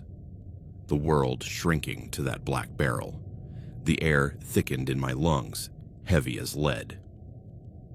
I felt the glass slip from my numb fingers and crash to the wooden floor with a burst of broken glass, the wine spilling like dark blood spreading in an irregular pool, reflecting the intruder's figure in distorted fragments. "Good evening, Jake," said a voice from behind me with a neutral accent, without a trace of emotion, as if commenting on the weather. I spun around, wine splashing onto my shoes, and another man, shorter but equally anonymous beneath his black balaclava, was already in the living room, emerging from the kitchen with the same stealthy stillness of a predator stalking in the night. He also carried an identical gun, its barrel pointing at the floor but ready to rise in an instant. His movements were precise, efficient, as if he had rehearsed this intrusion hundreds of times in military training or a life of organized crime. Panic, a white, blinding animal I had never felt before, stirred in my chest like an electrical storm. "What do you want?" I managed to articulate, my voice a trickle of what should have been a scream, trembling and broken. "Take the money. It's in my wallet, in the pocket of my jacket hanging on the coat rack in the entryway. Take whatever you want. There's a new TV in the living room, an Xbox in the upstairs bedroom, my wife's jewelry in the bedroom drawer. Whatever you want, take it." The tall man, the one who had spoken first, laughed. It was a dry, humorless sound, like the crunch of dry bones in an open grave, a noise that froze the blood in my veins. "We don't want your money, Jake. We're not here for your cheap trinkets." "Then what?" I begged, despair beginning to choke me like water in my lungs, my eyes darting between the two men, searching for a way out, a weakness in their stance, anything that would give me a chance to fight or flee. "Please. I have a daughter upstairs. She's just a child. Don't hurt her. Do whatever you want with me, but leave her alone. She's 7 years old. For God's sake, she's innocent." Chloe's name stuck in my throat like a knot of barbed wire, a talisman that I suddenly felt dangerous to say aloud, as if by saying it, I would put her at the center of their evil attention, invoking her name like a curse. "We know," said the tall man, his icy voice piercing me like a spear of ice forged in hell. "We know everything about little Chloe, her room with pink walls and unicorn posters, her Mr. Snuffles teddy bear that she takes everywhere, her laughter when you tickle her. That's why we're here, Jake. For her." The terror reached a new, indescribable level, an abyss that opened beneath my feet and swallowed me whole. This wasn't a random robbery. It was something worse, something personal, something planned with surgical precision. They pushed me toward the stairs, with gloved hands that dug into my shoulders like claws, their overwhelming strength leaving me no choice. I resisted, struggling with all the strength of my 40-year-old body that had never been to the gym, but was now driven by pure paternal instinct. I screamed with a hoarse voice that tore at my throat, but a sharp blow from the butt of the gun to my right kidney knocked the wind out of me, bending me over with a sharp pain that radiated like electricity down my back, tears streaming from my eyes, and my vision clouded by black spots. They continued to push me, almost dragging me down the wooden steps that creaked under our combined weight, each step a funeral march toward a destination my mind refused to fully comprehend, a horror unfolding like a nightmare from which I could not wake. "No," I gasped, my voice broken with pain and panic, my hands clawing at the hallway walls for support. "Please, no. Leave her alone. Do whatever you want to me. Beat me, rob me, kill me if you want, but leave her alone. She's my daughter. My only daughter. For God's sake, she's 7 years old. She hasn't done anything wrong." They ignored my pleas, as if they were the buzzing of an insignificant insect. The upstairs hallway was dark, but the sliver of yellow light under Chloe's door glowed like a line to hell, a beacon attracting demons. The tall man opened the door silently with a master key he took from his pocket with professional skill, as if he knew exactly where the lock was and how to manipulate it without alerting anyone. Chloe had sat up in bed, rubbing her eyes with her small fists, disoriented by the sound of my muffled screams and heavy footsteps on the stairs. She was clutching her teddy bear, Mr. Snuffles, tightly to her chest, her unicorn pajamas wrinkled from restless sleep, and her hair tousled like a bird's nest. "Daddy?" she asked, her little voice heavy with sleep and a hint of initial fear, her blue eyes searching for me in the darkness of the hallway, blinking against the sudden light of her room. I couldn't answer right away. My throat was closed with panic, with anticipated guilt, with the horror unfolding before me like a movie in slow motion. The men dragged me to the center of her room. In front of her bed, with soft cotton sheets decorated with faintly glowing stars and moons, and the shorter man forced me to my knees with a knee pressed into my back, the pain in my kidney intensifying like a spreading fire. The tall man stood by the bed, looking at my daughter with clinical curiosity, like a scientist observing a lab rat before a cruel experiment, his silhouette casting a long shadow on the pastel pink wall with unicorn stickers that Chloe had put up herself. "Hello, Chloe," said the tall man, his voice taking on a falsely soft and playful tone that was more terrifying than his previous coldness, like a wolf in sheep's clothing. "Don't be afraid, little one. We're just going to play a fun game with your daddy tonight." Chloe's heart began to race visibly. I could see the little beat pulsing in her slender neck, like a little bird trapped in a cage of ribs, her eyes widening with confusion and nascent terror as she processed the presence of strangers in her safe room. "Daddy, what's going on? Who are these men?" she asked, her little voice now trembling, breaking on the vowels like fine glass, her hands clutching Mr. Snuffles so tightly that the seams of the stuffed animal threatened to burst, seeking answers, reassurance, the paternal promise that everything would be okay and that this was just a nightmare from which she would wake up. I couldn't give them to her. I could only kneel there, helpless, tears streaming down my face in hot, salty rivers, feeling my world fall apart into irreparable pieces. The tall man sat down on the edge of the bed with deliberate slowness, the mattress sinking under his weight, and reached out a gloved hand toward Chloe, touching her hair with a false gentleness that turned my stomach. What followed was a meticulously planned nightmare choreography, a succession of acts so horrific, so monstrously human in their calculated cruelty that my brain struggled, and continues to struggle to process them without breaking. There was no roaring hellfire, no horned and tailed demons emerging from the shadows. Only men of flesh and blood, with hands that held weapons and objects they pulled from their pockets with surgical precision. Everyday, domestic objects perverted into tools of torture.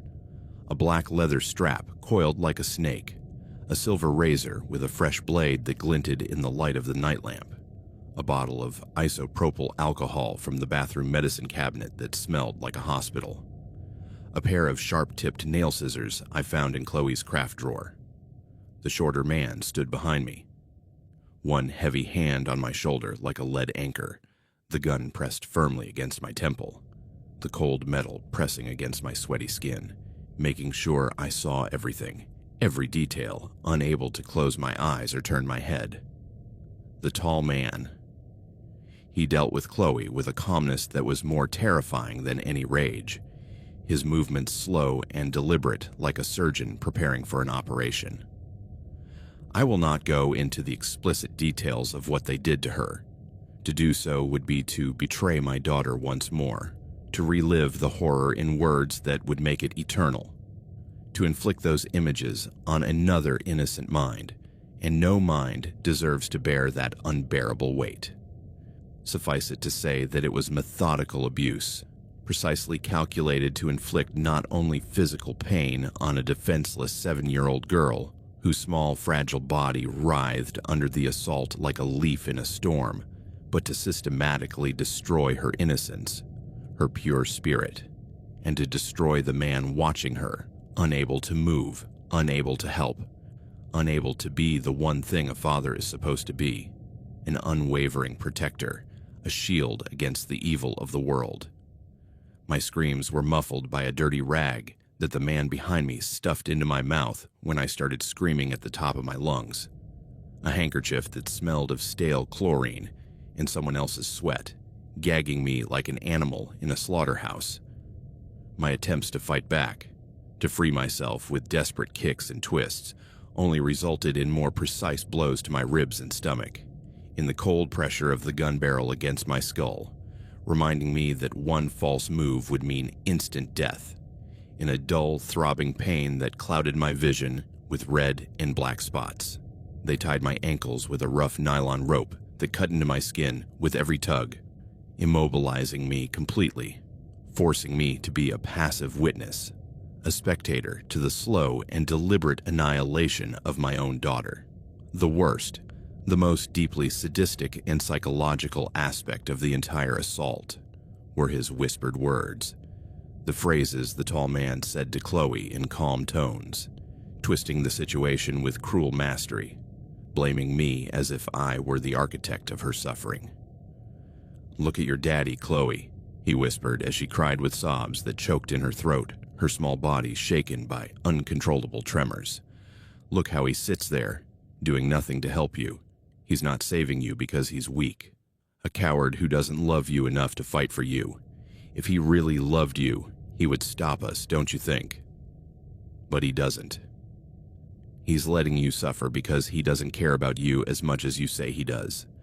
And my God," I looked at her through a veil of hot tears that blurred her face. Her blue eyes filled with unimaginable terror and confusion, staring into mine like accusing daggers.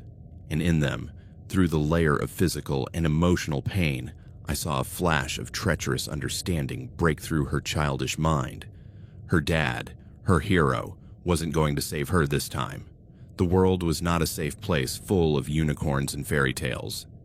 Everything I had taught her about love and protection was a cruel lie. That flash, the exact moment when her innocence was not only stolen but trampled beyond recognition under the boots of brutal reality, was a pain more unbearable than any physical blow that could be inflicted on me. It was as if invisible hands were cutting me open and emptying me not of vital organs, but of everything that made me human. Unconditional love, blind hope, faith that good triumphs. They replaced it with a dense and heavy darkness, a guilt so absolute and all-consuming that it became the very foundation of my new being, a rotten foundation on which I would rebuild what was left of my life. The torment lasted a subjective eternity, a dilated time where every second stretched like melted rubber. It could have been minutes or hours in reality. Time lost all meaning in that room turned into a torture chamber, where the wall clock with its constant ticking seemed to mock my helplessness. Finally, they stopped, not out of compassion or exhaustion, but because they had finished their macabre work, their mission accomplished with clinical precision. The tall man rose from the edge of the bed with deliberate slowness, the mattress bouncing slightly as it was freed from his weight, and adjusted his clothes with an obscene normality that turned my stomach, as if he had just finished a mundane task like washing the dishes. He walked toward me with measured steps, his boots leaving wet footprints on the wooden floor, where Chloe's blood had spilled in sporadic drops, and knelt in front of me, his masked face inches from mine, his breath seeping through the black fabric with a smell of chewed mint and something metallic, like dried blood on teeth. "The lesson, Jake," he said, his voice a venomous whisper that burrowed into my brain like a worm, "is that nothing in this world belongs to you. Not your illusory security, not your feigned peace, not even your precious daughter. Everything can be taken away in an instant. Everything can be broken beyond repair. Now you truly know this. Now you feel it in every fiber of your being." I spat through the gag, a final pathetic act of defiance that only resulted in saliva dripping down my chin, but he didn't flinch, didn't even blink behind the mask. He rose fluidly, as if he weighed nothing, and the two men left the room with the same professional calm with which they had entered, their footsteps descending the stairs like a reverse countdown to destroyed normality. The front door opened with a subtle squeak of hinges and closed with a soft final click, a sound that echoed in the sudden silence like the closing of a coffin. They were gone, leaving only the echo of their presence in the stale air of the room. The disconnection was instantaneous, a sudden void that left me stunned for an eternal second. The sound of the door was the switch that released my paralyzed limbs. I unclogged my mouth with trembling fingers, spitting the dirty rag onto the floor in disgust, and screamed, a rabid, guttural explosion of agony that came from the depths of my being, a primal howl that tore through the silence of the night and probably woke the neighbors. I freed myself from my bonds with a frenzied strength I didn't know I had, my nails bleeding as I tore at the nylon rope until it broke and crawled toward the bed, toward Chloe, my knees slipping in the pool of blood that had formed beneath her. She lay still on the bed, her eyes wide open but glassy, staring at the ceiling with a fixity that terrified me more than any scream. She wasn't crying. She wasn't making a sound. She was absent, as if her soul had fled her broken body so she wouldn't have to endure what she had experienced, leaving only an empty shell.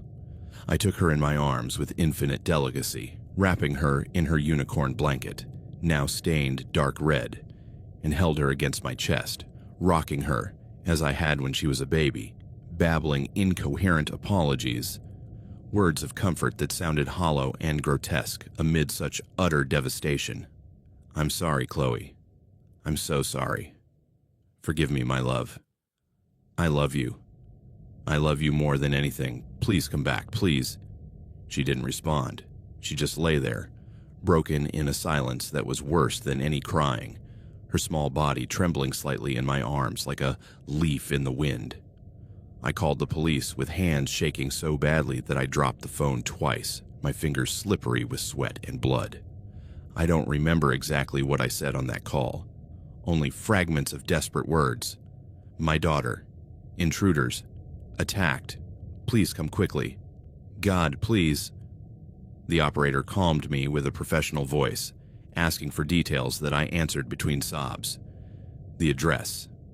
How many intruders? If they were still in the house. If I needed an ambulance. Yes, an ambulance. Yes, now. The minutes until they arrived were an eternity of agony. I held Chloe, wiping her face with the sleeve of my shirt, whispering empty promises that everything would be okay, that the pain would pass, that I would always protect her. But I knew, deep in my broken soul, that nothing would ever be okay again. The police arrived with sirens wailing, cutting through the night like knives, blue and red lights flashing on the walls of the room like a macabre carnival. Uniformed officers burst in, guns drawn, searching the house room by room with shouts of, "Police, clear," echoing through the hallways. Paramedics followed, taking Chloe from my arms with professional gentleness, examining her with gloved hands while I stood, dazed, watching as they wrapped her in a thermal blanket and placed her on a stretcher. The hospital was a blur of eye-burning white, fluorescent lights, antiseptic and disinfectant smells that clung to my nose, and medical voices murmuring terms like severe trauma, forensic examination, child psychology. Chloe was taken to an emergency room where doctors and nurses swarmed around her like bees in a beehive, inserting IVs into her thin arms, taking samples, cleaning wounds I didn't want to imagine. I stayed in the waiting room, sitting on a hard plastic chair that creaked with every movement. My hands clasped so tightly that my knuckles turned white, praying to a God I had never really believed in. The detectives arrived hours later. A couple of middle-aged men in wrinkled suits and faces worn out from years of seeing the worst of humanity. They asked me questions over and over again, their voices monotonous but insistent. Described the intruders, their voices, their weapons, what exactly they said, how they got in, if I had seen anything suspicious in the days leading up to the incident. I described everything I could remember. The tall man with cold eyes, the short man with precise movements, the guns with silencers, the whispered words blaming me, but with no visible faces, no apparent motive. They didn't steal anything, they didn't ask for ransom, they just inflicted pain. It was like describing ghosts in a fog. They promised to investigate, to check security cameras in the neighborhood, to talk to neighbors, but their eyes said what their words did not. Cases like this often went unsolved, especially without physical evidence left by the perpetrators. Chloe spent days in the hospital under medical and psychological observation. The physical wounds healed relatively quickly, bruises that faded from purple to yellow, superficial cuts that closed with stitches and ointments. But the emotional damage was an abyss. She didn't talk. She didn't eat unless she was forced to. Her eyes, once bright with childlike curiosity, were now empty wells, staring into space as if she were trapped in an inner world of horror from which she could not escape. Psychologists spoke of severe PTSD, dissociation, long-term therapy, with specialists in childhood trauma. It will take time, they said. Be patient. But patience does not heal a broken soul. When they finally brought her home, the house that was once our sanctuary now felt contaminated, every room a reminder of the horror. Chloe's room, with its unicorn posters now splattered with dried blood that I couldn't completely clean off, became a place we avoided. She slept with me in my bed, curled up against my side, trembling in dreams that made her moan and cry. I would hold her, whispering promises of safety that sounded false even to me, because I knew that evil had entered once and could do so again. The days turned into weeks of forced routine, therapy 3 times a week at a specialized center in Hartford, where Chloe drew dark images of black figures in closed rooms, visits from social workers assessing whether I was a fit parent, their questions like probes into my open wounds, sleepless nights where I sat in the kitchen with a glass of whiskey, looking at photos of Sarah and Chloe in happier times, crying silently so as not to wake her. The police investigation stalled. There were no fingerprints, the intruders wore gloves, no foreign DNA at the scene, no witnesses in the quiet neighborhood where everyone was asleep at that hour. The neighbors' security cameras didn't capture anything useful, just vague shadows in the rainy night. It could be a random crime, the detective said, or maybe targeted but with no apparent motive. They asked me if I had enemies, debts, affairs. Nothing. My life was ordinary, with no drama that would justify such brutality. But I didn't give up. I couldn't. Every cry from Chloe in the night was a reminder of my failure, a fire that fueled my determination. I began to investigate on my own, turning my pain into fuel and my guilt into a sharp weapon. I sold the townhouse, a painful process where every box packed was a goodbye to happy memories, using the money to pay private investigators to track down clues the police had overlooked, to travel to nearby cities, following rumors of similar crimes, to talk to dangerous people in dark bars where cigarette smoke clouded the air and conversations were whispered like deadly secrets. I learned things no parent should ever have to learn: how to access the dark web to search for patterns in home invasion crimes, how to contact victims of similar assaults in anonymous forums where they shared gruesome details, how to follow tenuous clues like a tattoo seen on an intruder's arm or a subtle accent in a voice. I frequented dark places, biker bars on the outskirts of Hartford where men in leather jackets talked about dirty jobs for money, support group meetings for victims of violence where I heard stories that mirrored my own. I even infiltrated online chats of extreme communities where lessons for weak parents were discussed. Every day was an obsessive hunt. Every night, as I lay down with the sound of Chloe's crying in my ears, because now she cried non-stop in therapy and at home, a low, steady cry like a river of grief that would not dry up. I reviewed the faces in my mind, the voices recorded in my memory like eternal recordings, looking for connections that would lead me to them. I don't know why they chose me specifically, whether it was random, an act of capricious cruelty on a rainy night, or whether there was a hidden reason, a link I couldn't see. I no longer cared about the why as much as the who. I wanted names, faces, locations. I wanted justice, but not the slow bureaucratic justice of the legal system. I wanted my own. And I assure you, those men, wherever you are hiding in the shadows of the world, that you don't want me to find you. Because when I do, there will be no police, no long trials with lawyers arguing technicalities, no prison with endless appeals. There will only be a father with nothing to lose, with a fire in his chest that burns hotter than any hell, and a score to settle with the hell they inflicted on me. And this time, I will be the nightmare that creeps silently into their night, the shadow that drags them into the abyss they created.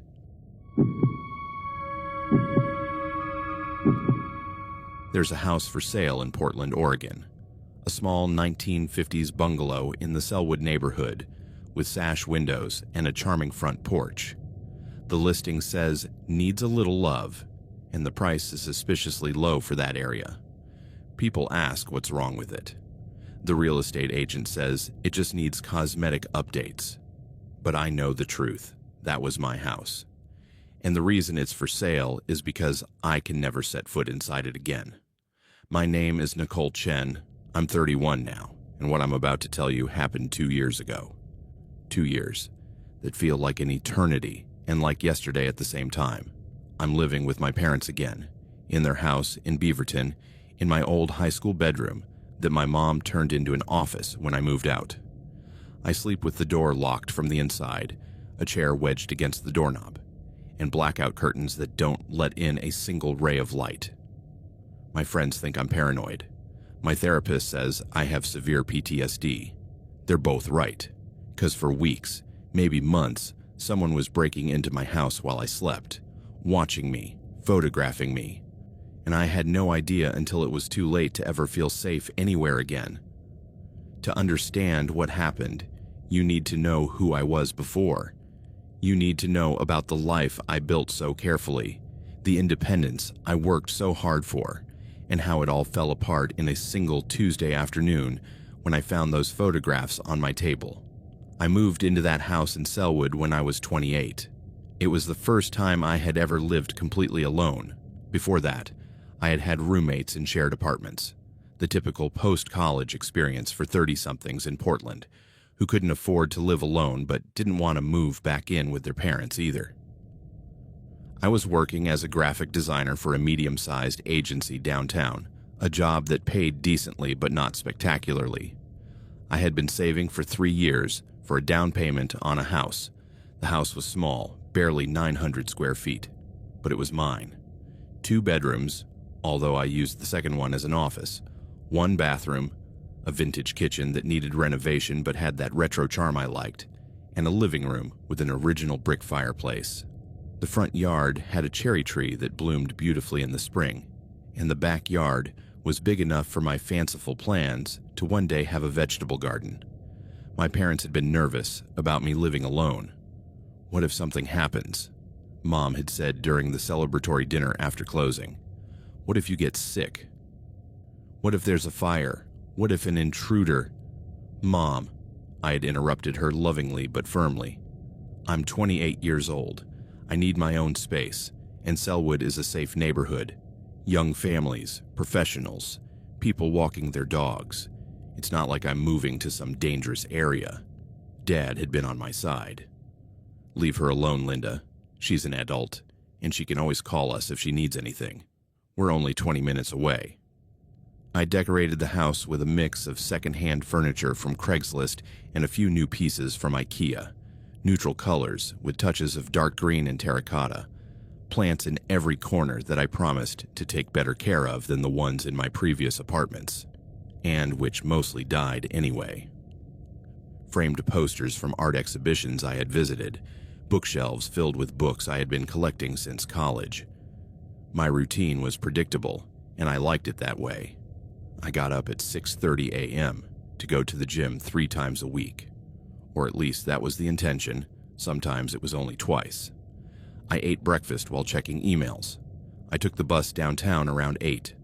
I worked from 9 to 5, sometimes 6 if there was a deadline. I came home, made dinner, usually something simple like pasta or a stir-fry. Watched Netflix, read, scrolled through Instagram. I went to bed around 11. Weekends were for seeing friends, exploring Portland, going to farmers markets, trying new restaurants.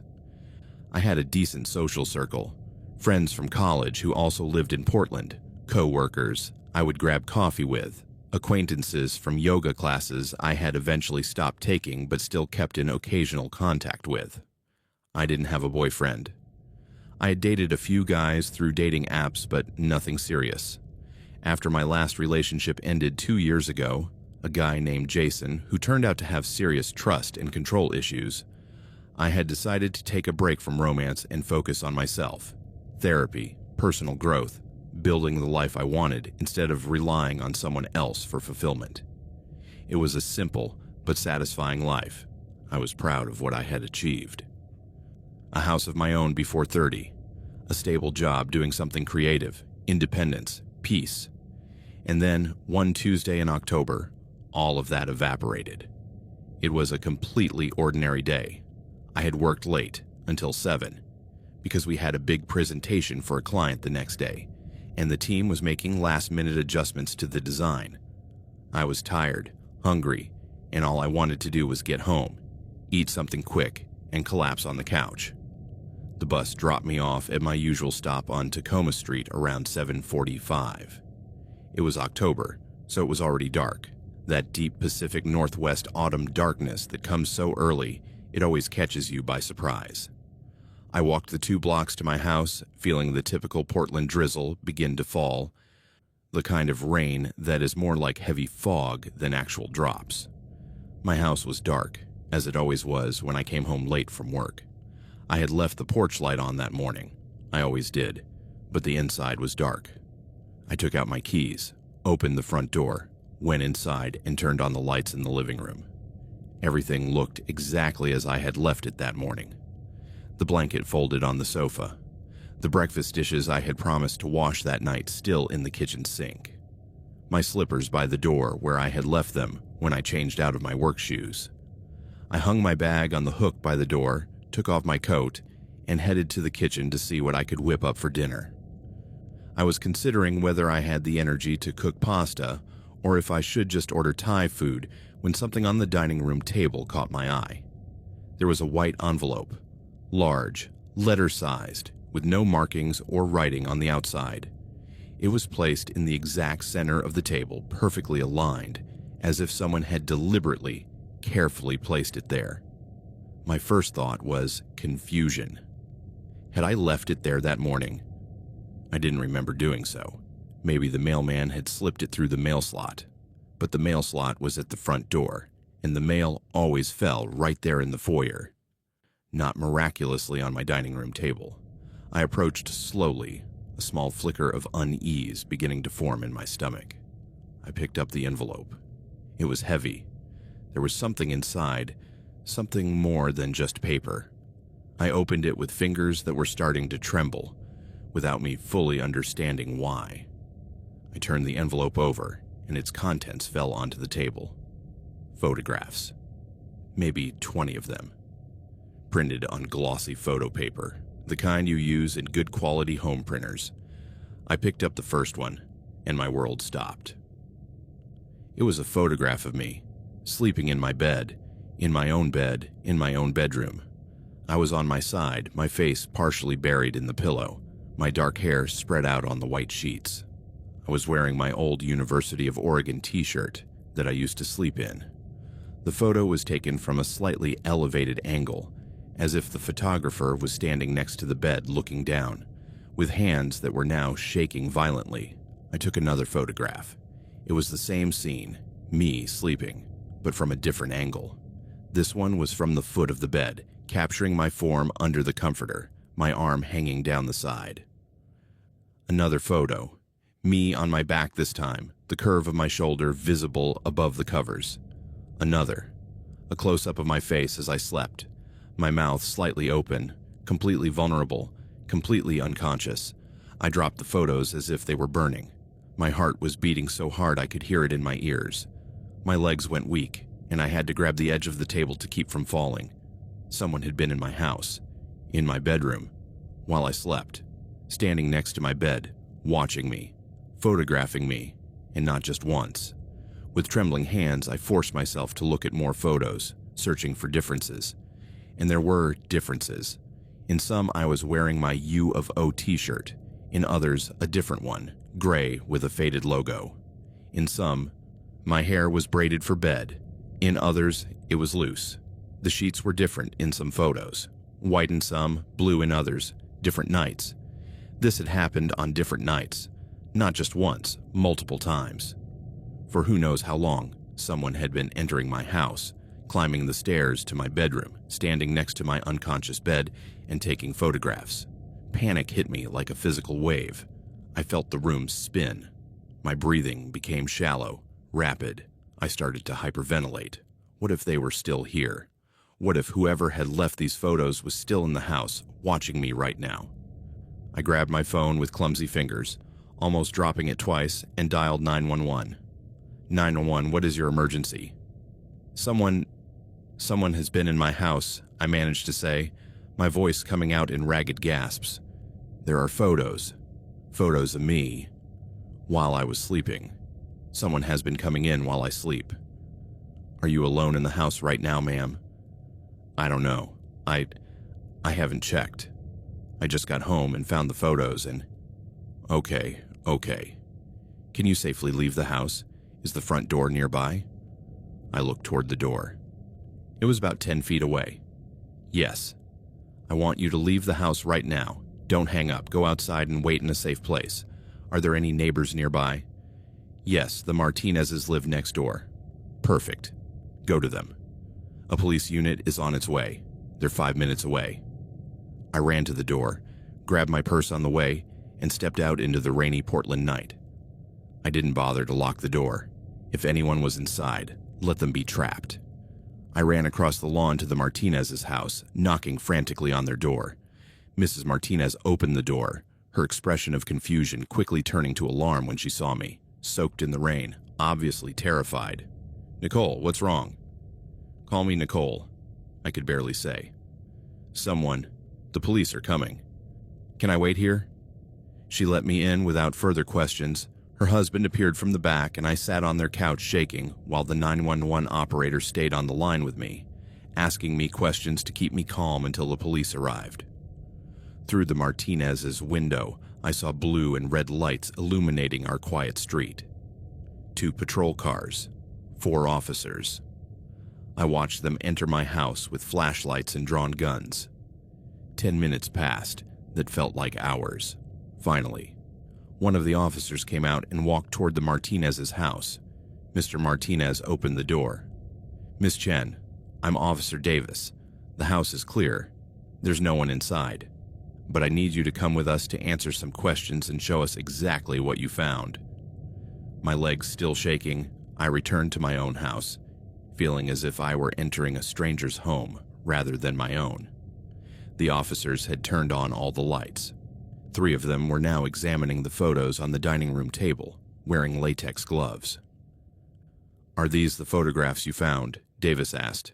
Yes, they were in that envelope on my table when I got home from work about 20 minutes ago. And these are definitely photographs of you in this house? Yes, that's my bedroom. My bed. That's me. My voice broke on the last word. Another officer, younger, was counting the photos. 23 in total, he said.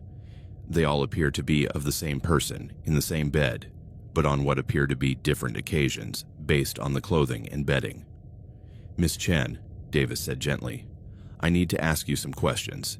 Is there anyone who has a key to your house? Family, friends, ex-partners? My parents have an emergency key, but they would never come without warning, and they definitely wouldn't do this. Any ex-partners? No, my last boyfriend was 2 years ago, and he never had a key to this house because we broke up before I moved here. Have you noticed anything unusual recently? Things moved around, signs that someone has been in the house? I tried to think. Had there been any signs? No. I'm not sure. I mean, sometimes I thought I had left something in one place and then it would turn up somewhere else, but I thought it was just my memory. Or my cat. I have a cat. Moves things around. Where's the cat now? I don't know. He must be hiding. He gets scared around new people. We spent the next hour going over everything. They checked every window, every door, looking for signs of forced entry. They found nothing. All the locks worked perfectly. All the windows were intact. There were no tool marks, no visible damage. Is it possible that someone made a copy of your key? Davis asked. I don't see how. I always have my keys with me, and the only copy that exists is the one my parents have, which is in a key box with a code at their house. They took photographs as evidence, carefully placing them in bags. They took my fingerprints for elimination, so they could distinguish my prints from any others that might be on the photos or the envelope. They photographed my bedroom extensively.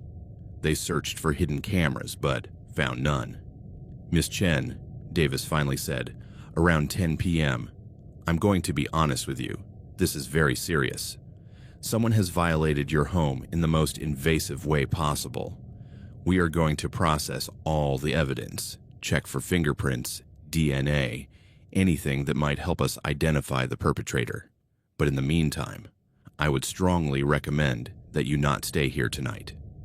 Is there somewhere you can go?" "I can go to my parents' house." "Good. I would also recommend changing all your locks tomorrow. And consider installing a security system with cameras. If whoever did this has a way to get in once, they can do it again." That last sentence made me feel physically sick. They could do it again. They could have been doing it for who knows how long. After the police left, I packed a bag with clothes and essential personal items with mechanical movements. I found my cat Mochi hiding under the bed. I put him in his carrier despite his protests. I called my parents, explained the basics. Someone had broken into the house, the police were here, I needed to stay with them tonight. Mom immediately said they were coming to pick me up. While I waited for them to arrive, I sat in my living room with all the lights on, hugging Mochi in his carrier, watching every shadow, every corner, feeling as if my home had been transformed from a refuge into a prison. The walls that were supposed to protect me had been breached. The privacy of my bedroom had been violated in the most disturbing way possible, and the worst part was not knowing how long this had been going on. The photos showed at least 6 or 7 different occasions based on the differences I could see. But how long ago did it start? Weeks? Months? How many times had I slept completely oblivious while someone stood in my room watching me? When my parents finally arrived, Mom hugged me so tightly I could barely breathe. Dad had that look of contained rage he always wore when something happened to someone in his family.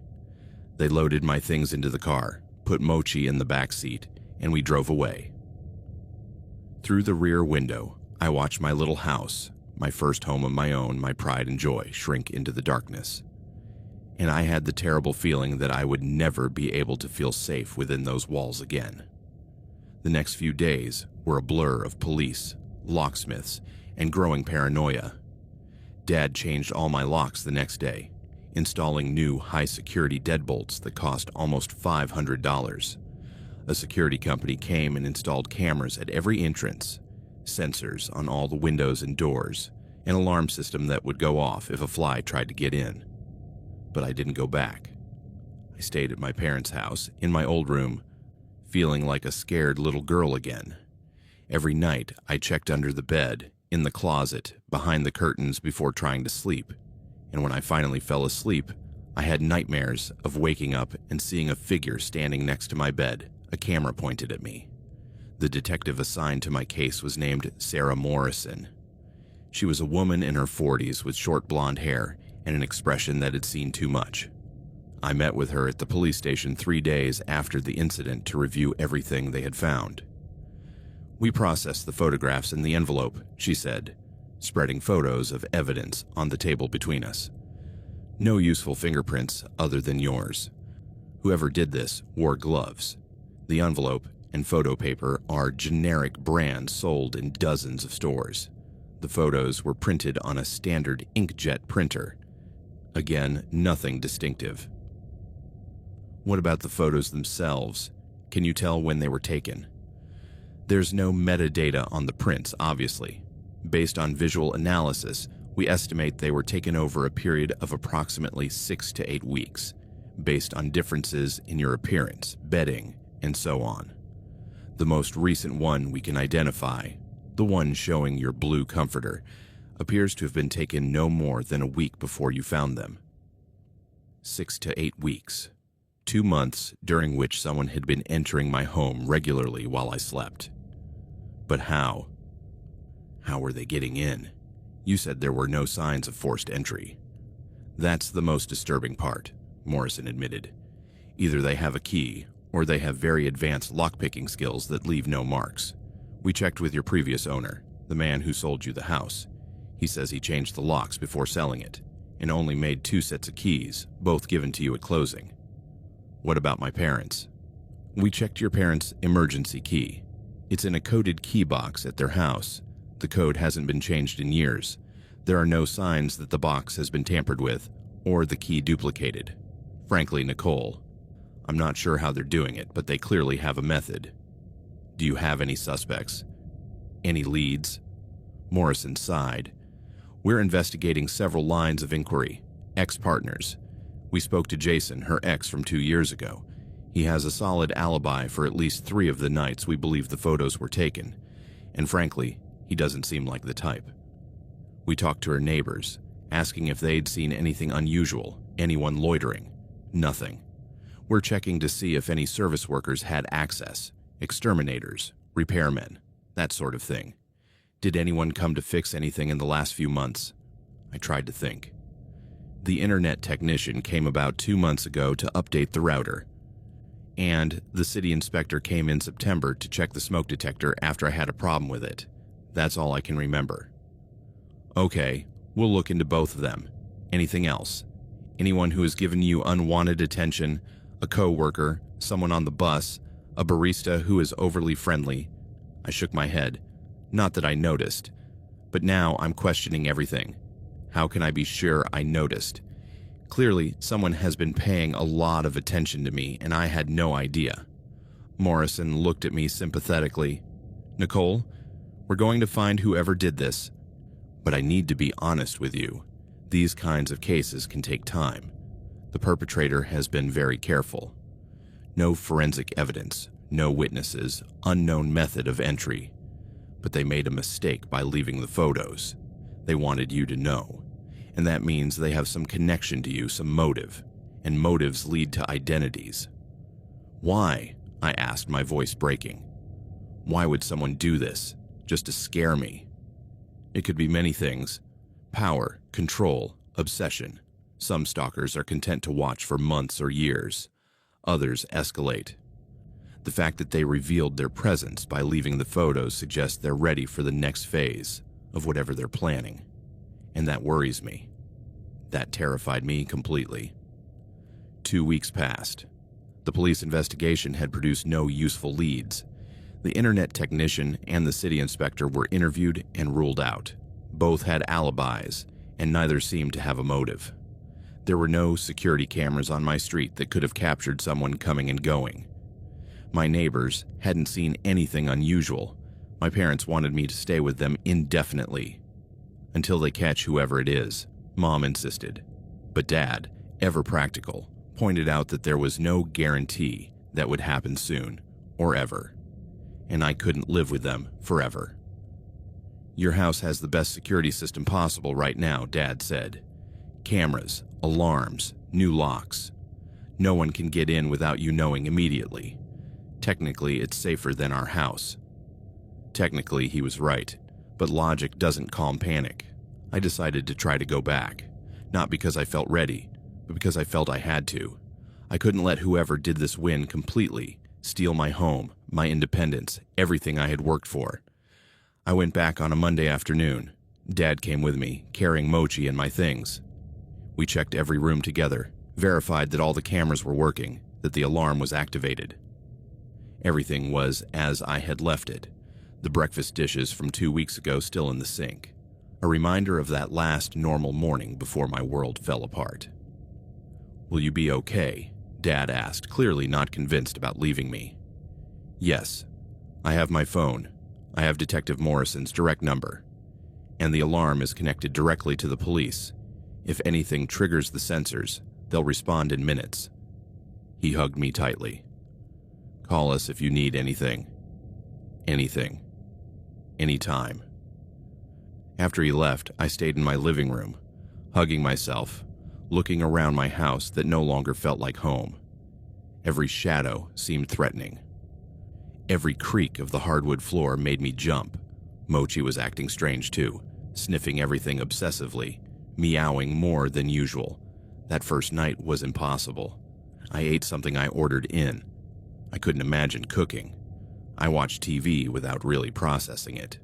When it was time for bed, I stared at my bedroom as if it were the entrance to a dark cave full of predators. I moved the bed. I physically pushed my queen-size bed into a different corner of the room, away from its original position where the photos had been taken, as if changing the geography of the space could erase what had happened. I installed a security bar on the bedroom door, the kind that locks into the floor. I closed and locked the window, even though we were on the second floor and it would be impossible to get in through there without a ladder. I left all the lights on, the bathroom light, the night lamp, even the hallway light. I lay down on the bed fully clothed, on top of the blankets instead of under them. I couldn't bear the thought of being vulnerable, unprotected under layers of fabric. My phone was in my hand, ready to dial 911 at the first sign of trouble. Mochi slept on the pillow next to me, his warm little body my only source of comfort. And I waited. I waited for the alarm system to go off. I waited to see movement on the cameras I could monitor on my phone app. I waited to hear footsteps on the stairs, a presence in my room. Nothing happened. The house remained silent. The cameras showed nothing. The alarm did not go off. But I did not sleep. Not for a minute. I stayed awake all night, every sense on high alert. My body rigid with tension, waiting for an attack that never came. At 6 a.m, with the first rays of sunlight filtering through the curtains, I finally allowed myself to relax slightly. I had done it. One night, I could do this. Except I couldn't. The next night was the same. And the next. 3 sleepless nights, existing in a state of constant hypervigilance that was tearing my body and mind apart. At work, I fell asleep at my desk. My hands shook constantly. My eyes had deep circles under them. My supervisor expressed concern. "Nicole, maybe you should take some time off," he suggested. "After what you've been through, no one would blame you for taking medical leave. But taking time off would mean admitting defeat. It would mean acknowledging that I couldn't handle this, that whoever had done this to me had won." On the 4th night, I finally fell asleep from sheer exhaustion. Around 2 a.m., after hours of fighting my heavy eyelids, consciousness finally escaped me. I woke up at 3:47 a.m. in a complete panic. Mochi was standing on the windowsill looking out, his bushy tail puffed up with fear. He was making that guttural sound cats make when they see something threatening. "Mochi, what's wrong?" I jumped out of bed, ran to the window, and looked out into the moonlit backyard. I saw nothing. Just the shadows of trees, the shed in the back, the fence separating my property from my neighbors. I checked my phone. No alerts from the security system, the camera showed nothing unusual. But Mochi was still acting agitated, staring out the window as if he could see something I couldn't. I couldn't go back to sleep after that. I sat in bed with all the lights on until dawn, wondering if Mochi had really seen something, or if he was just reflecting my own paranoia. On the 5th day, I had a full-blown panic attack at work. I was in a meeting with a client when my chest tightened. My breathing became shallow, and my vision narrowed into a tunnel. They had to take me to the emergency room. The doctor said it was a severe panic attack, probably caused by lack of sleep and unprocessed trauma. My supervisor insisted that I take medical leave. 2 weeks, paid, no questions asked. "Take care of yourself, Nicole. Your health is more important than any project." I went back to my parents' house that night. It wasn't so much a conscious decision as an inevitable surrender. I just couldn't keep fighting. I couldn't force myself to be in that house another day, another minute. "It's okay, honey," Mom said, stroking my hair as I cried on her shoulder. "You don't have to be brave. You don't have to prove anything to us." "But it's my house," I sobbed. "I worked so hard to get it. And now he wins. Whoever he is, he wins." "He doesn't win," Dad said firmly. "He's just delayed. We're going to find out who did this. And in the meantime, you're safe here. That's all that matters. But I didn't feel safe. I didn't feel safe anywhere. Months passed. 3 months in which I didn't return to my house, except for brief visits during the day, always with Dad, always nervous.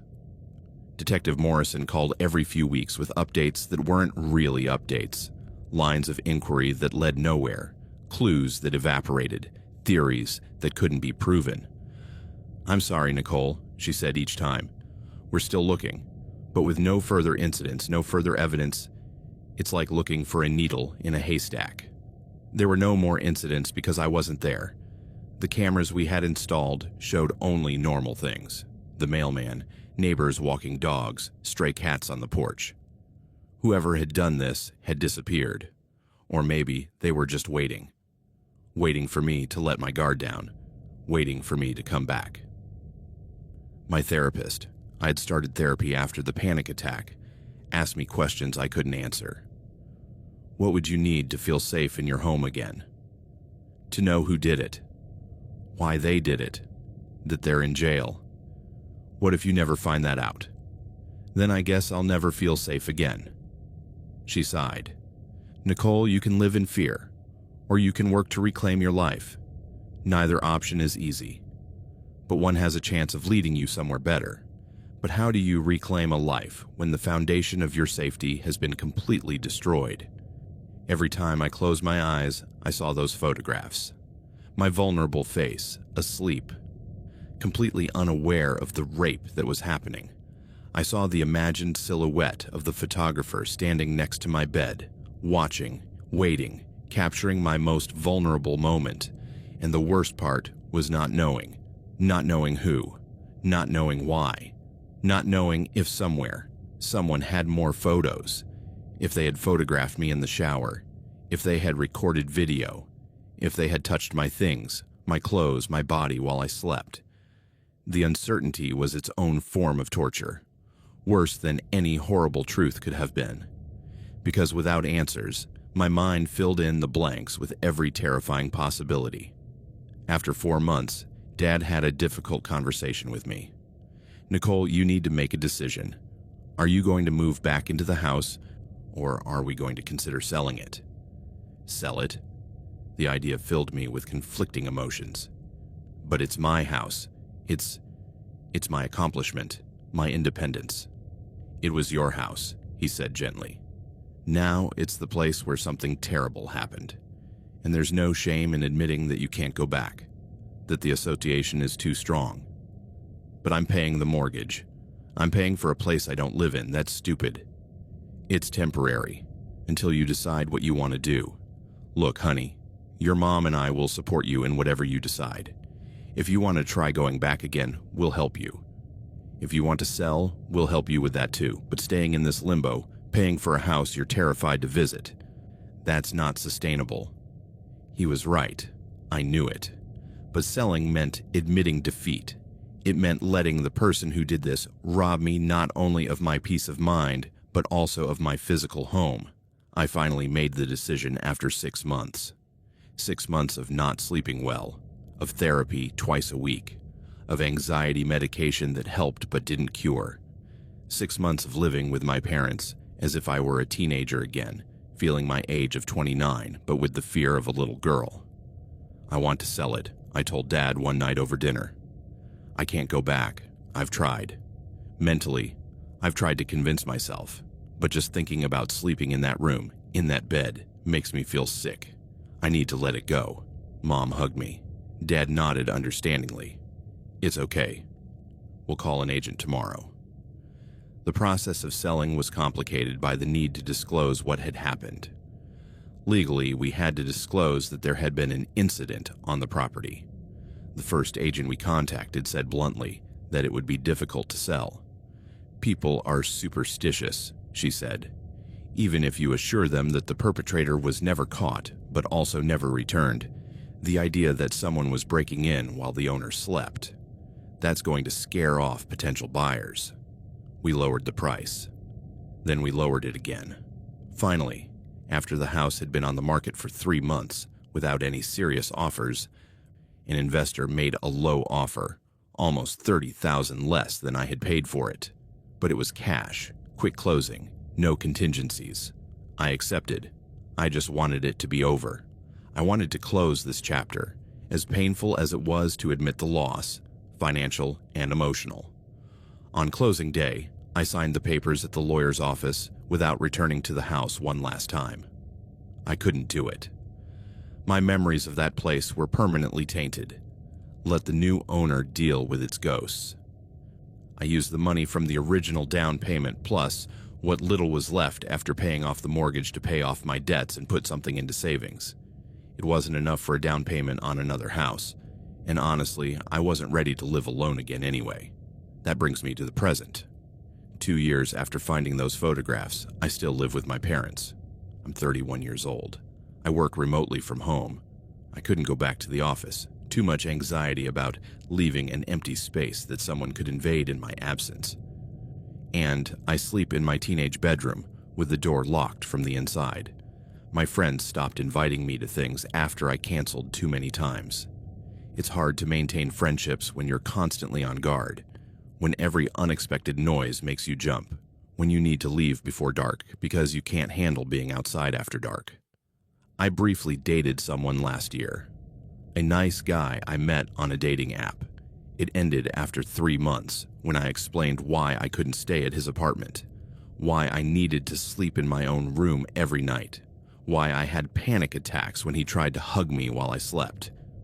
"It's too much," he said, and I don't blame him. "You need more help than I can give you. My therapist says I've improved, that PTSD is manageable now rather than debilitating. I can go out during the day without constant panic. I can work productively. I can have conversations without my mind constantly drifting to that dark room, that invisible figure, those horrible photographs. But the improvements are relative. I still can't live alone. I still check under my bed every night. I still have nightmares where I wake up paralyzed while someone is standing in the room. And I still don't know who did it. That's the thought that keeps me awake on difficult nights. Who? Why? Were they in my life now? Was it someone I knew casually? The neighbor who always greeted me warmly? The barista who memorized my order? A coworker from my old office? A complete stranger who had chosen me at random? Detective Morrison finally officially closed the case after a year. Cold cases, she called it. I'm sorry, Nicole. No new developments, no new leads. There's nothing more we can actively do. But it remains in the system. If anything new comes up, we'll follow it up. Nothing new has come up. Sometimes I wonder if whoever did it thinks about me. If they see news stories about home invasions and remember their own project. If they keep the photographs, looking at them, remembering. Or if they don't even remember, if I was just one of many victims, an experiment in a series of rapes. More often, I wonder if they're still out there. If they've found another house, another victim, another bedroom to invade. If somewhere, another woman is sleeping peacefully, unaware that she is being watched, photographed, violated in the most silent and terrifying way. And if that's true, if there are other victims, then my failure to catch him means that their trauma is partly my responsibility. It's a burden I carry that my therapist says I shouldn't. But how can I not? The house in Selwood is still for sale, as far as I could see the last time I had the courage to look it up online. The investor who bought it apparently tried to rent it out but couldn't find any tenants. No one wants to live in a house where something like that happened. So it stands empty now, the windows dark, the grass overgrown, a permanent for sale sign in the front yard. Sometimes I think about driving there just to look at it from the outside, to see if I can face the ghosts, but I never do, because I know that if I see that house, I'll also see those photographs superimposed on it, my sleeping face, vulnerable, invaded. So I stay here, in my parents' house, in my teenage bedroom that has become my permanent refuge, living half a life. An existence truncated by fear and trauma that I can't shake, no matter how much therapy I do or how much medication I take. And every night, before I go to sleep, I do my ritual. Check under the bed, check the closet, check behind the curtains, lock the door, put a chair against the doorknob, leave a light on, sleep on top of the blankets instead of under them. Because I learned the hard way that walls don't protect you, that locks can be broken, that sleep, that state of absolute vulnerability we all need, can be the exact moment when you are least safe, and that the scariest person you can encounter is not a monster screaming and breaking down doors. It's someone silent, patient, who can be in your room while you sleep and you would never know until they want you to know, until they leave you their evidence, their horrible gift, their message that they were there all along, and that you were never, ever really alone.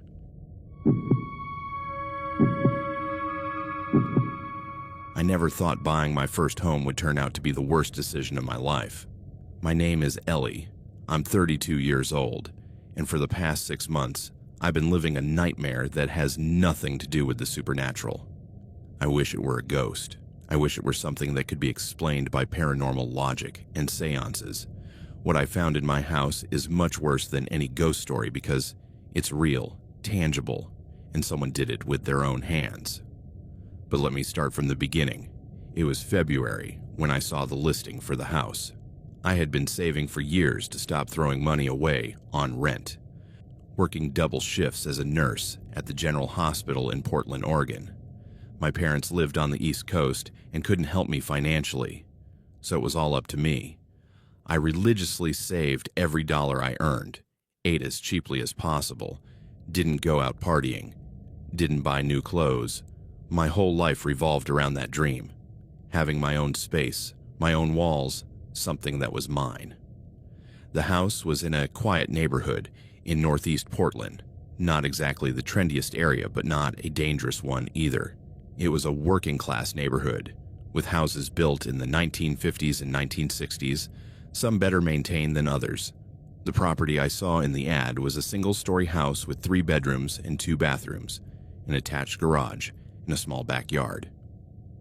The photos showed that it needed work, but nothing that scared me off. Faded walls, old carpet, outdated appliances, things I could fix over time. What really caught my attention was the price, $180,000. In Portland, where real estate prices had exploded in recent years, that was practically a giveaway. Similar houses in the area were selling for $300,000 or more. When I called the real estate agent, a woman named Patricia with a smoker's raspy voice, I asked her straight out what was wrong with the house. Nothing structural, she assured me. The previous owners got divorced and want to sell quickly. They're motivated. Plus, the house has been empty for almost a year, so they're willing to negotiate. I should have asked her more questions. I should have done some research. I should have asked why it had been empty for so long, why no one had bought it before. But I was desperate, tired of living in a tiny apartment where the neighbors argued until 3 in the morning, where my landlord raised the rent every year without making repairs. I saw that house as my salvation. I visited it on a sunny Saturday in March. Tricia picked me up in her white Mercedes, smelling of expensive perfume and menthol cigarettes. We drove in silence to the address, 2847 Northeast Fremont Street. The house looked better in person than in the photos, honestly. Yes, the exterior paint was faded, a dull beige that might once have been light yellow. Yes, the yard was overgrown, with weeds growing between the cracks in the driveway, but it had potential. I could see past the neglect. Imagine what it would look like with a little love and work. As I told you on the phone, the owners are very motivated, Patricia repeated, as she opened the front door with a key she took out of a manila envelope. They've lowered the price 3 times. They were originally asking $250,000. The interior smelled musty, of dust and accumulated moisture. The curtains were drawn, letting in just enough light to see. Patricia turned on the lights, and I could get a better look at the space. The living room was spacious, with a brick fireplace in one corner. The floor was wood, old but solid.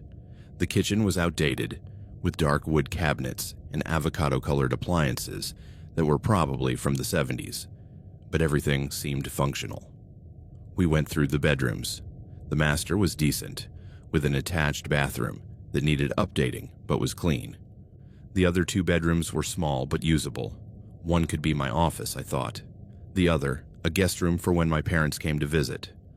What about the basement? I asked, remembering that the listing mentioned that the house had a basement. Patricia hesitated for a second, barely noticeable, before smiling. It's unfinished. Just storage space and the boiler. Do you want to see it? We went down a narrow staircase from the kitchen. The basement was just as she described, unfinished with cement walls, exposed pipes on the ceiling, and the floor compacted earth in some parts and cement in others. It was cold down there, a damp cold that got into your bones. There were old boxes stacked in one corner, left behind by the previous owners, I assumed. You could finish it eventually, Patricia suggested. It would add value to the property. I didn't like the basement, but who likes basements? They're dark and depressing by nature. I decided I would use it only for storage, maybe do laundry there if I could get a washer and dryer installed. We went back upstairs, and Patricia took out some papers. The owners are offering seller financing if you're interested, 20% down, and the rest paid directly to them over 5 years at 4% interest. It's a great opportunity. And it was. I had saved $40,000, just enough for the 20%. The monthly payments would be manageable on my salary. I wouldn't have to deal with a bank, with its endless paperwork and requirements. I could close the deal in a matter of weeks. I'll take it, I said, without thinking twice. Patricia smiled, revealing coffee-stained teeth. Excellent decision, Ellie. I'll call the sellers today.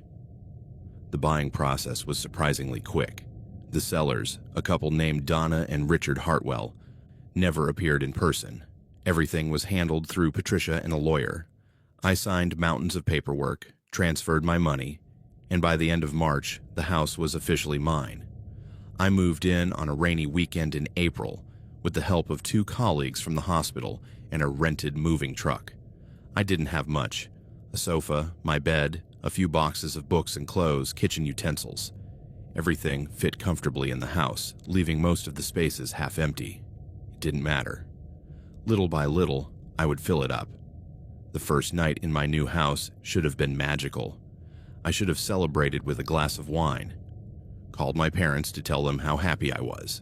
Instead, I sat on my sofa in the living room, eating cold pizza straight from the box, staring at the bare walls and wondering if I had made a mistake. The house made noises at night.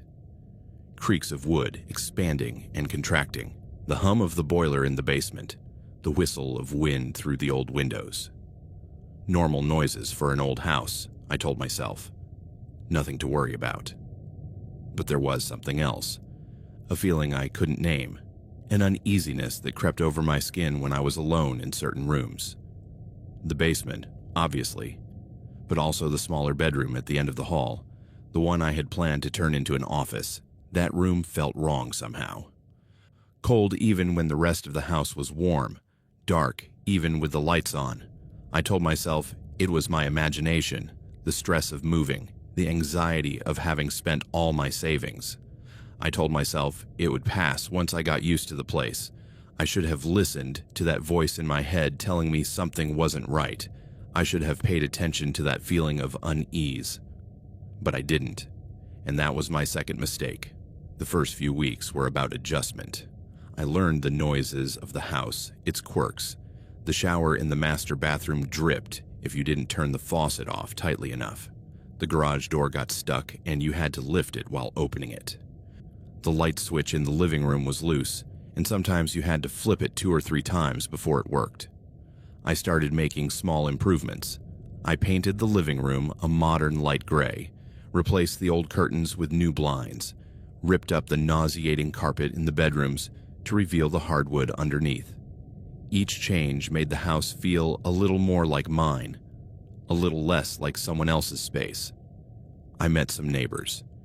To the left lived an older man named George, a widower, who spent most of his time in his garden growing tomatoes. To the right, a young couple with 2 small children. The Morrisons. They were friendly but distant like most people in Portland. They said hello when they saw you but didn't engage beyond that. It was George who warned me about the house, albeit indirectly, one Saturday when I found him trimming his hedge. "I'm glad to see someone finally bought that place," he said, wiping the sweat from his forehead with a worn handkerchief. It was starting to become an eyesore. "Was it empty for long?" I asked, even though Patricia had already told me it was. George nodded. "Over a year. The Hartwells left suddenly. Divorce, I think. They were never very sociable anyway. They lived here for about 5 years, and I hardly ever saw them." "Do you know anything about the previous owners? Before the Hartwells?" George frowned, thinking. "There were several. The house has changed hands quite a bit in the last 20 years. No one seems to stay very long." That should have worried me, but it didn't. People moved for many reasons. Work, family, finances. It didn't mean anything. "Well, I plan to stay," I said with more confidence than I felt. George looked at me with an expression I couldn't quite read. "I hope so, girl. I hope so." At work, I threw myself into my shifts, grateful for the distraction. Being a nurse is exhausting physically and emotionally, but it's also rewarding. I liked helping people. I liked feeling useful. Some days I came home so exhausted that I could barely take off my shoes before collapsing into bed. But even exhausted, I noticed things. Little things that didn't make sense, like the boxes in the basement. I had gone down one afternoon to check the boiler, which had started making a strange noise, and noticed that the boxes I had seen the day I first visited the house seemed to be in a different place. I was sure they had been stacked against the east wall, but now they were near the stairs. I told myself that I had moved them myself and forgotten, although I didn't remember doing so. Or the door to the small bedroom at the end of the hall, the one that felt so uncomfortable. Several times I had closed it before going to sleep, only to find it open in the morning. I decided that the house was settling, that the door frames were uneven and the door was opening by itself. The strangest thing happened on a Tuesday night, 3 weeks after I moved in. I had finished a double shift at the hospital and arrived home after midnight, exhausted. I made myself some tea, sat down in the living room to relax before bed, and then I smelled it. A smell. Faint, barely perceptible, but definitely there. A sweet, rotten smell, like decaying meat or spoiled fruit. I wrinkled my nose and looked around, trying to identify the source. Had I forgotten to take out the trash? No, I'd taken it out that morning. Something in the refrigerator? I got up and checked, but everything was fresh.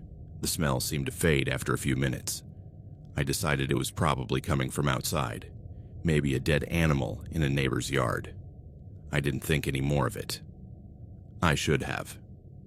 By June, I had settled into a routine. I worked my shifts at the hospital, did small home improvements on the weekends, and tried to build something resembling a social life. I had started dating a guy I met at a coffee shop near the hospital, David, although it wasn't serious yet. It was nice to have someone to talk to, someone who wasn't part of the medical world. It was David who suggested I knock down the wall between the kitchen and the living room. It would make the space feel more open, he said one Sunday as we ate brunch I had prepared. An open floor plan is very trendy right now. It would increase the value of the house. I'd been considering it. The kitchen was functional but dark and closed off, separated from the living room by a solid wall with a small doorway. Opening up that wall would create a brighter, more modern space, more inviting. I don't know if I can do it myself, I admitted. I'd probably need to hire someone. We can start it, said David, who was a building contractor. At least we can knock down the wall. If we need structural help, we'll bring in a professional. But interior walls like that aren't usually load-bearing. It should be easy. He convinced me. Or maybe it was my own desire to make the house something special, something that really felt like mine. Either way, we agreed that we would start the following weekend when we were both free. That week, the smell returned.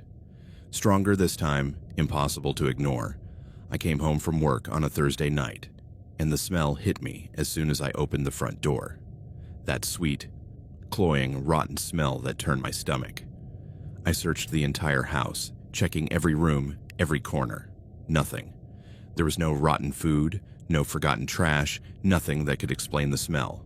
I opened all the windows, turned on fans, sprayed air freshener. The smell diminished but did not disappear completely. I went to bed that night with the windows open, trying not to think about it. Maybe there was a problem with the pipes, a sewage leak that hadn't yet become visible. I would have to call a plumber. But by the next morning, the smell was gone again. Completely. As if it had never been there. I mentioned the smell to George the next time I saw him. Rotten smell. He frowned. It could be a dead animal under the house. Sometimes opossums or raccoons get into the crawlspace and die there. The smell can seep through the floor. That made sense. I was relieved to have a logical explanation. "Do you want me to go check?" George offered. "I have a flashlight and I don't mind getting down there." "No, it's okay," I said quickly, not wanting to bother him. "I'll call pest control if it happens again." On Saturday, David arrived early with his truck full of tools. Hammers, crowbars, a power saw, a dump cart, plastic sheeting to protect the floor. He was excited, with that masculine energy of wanting to destroy something. "Ready to do some damage," he joked, kissing me on the cheek. We spent the morning preparing the space, moving furniture, covering everything with tarps, turning off the electricity in that section of the house. David checked the wall carefully, tapping it in several places looking for beams. "It's not load-bearing," he confirmed.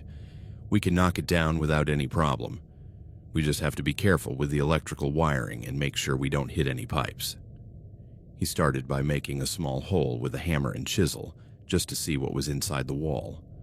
Dust, old insulation, the expected wooden studs. Nothing unusual. "Perfect," he said, putting on safety goggles. "Let's get started." The noise was deafening.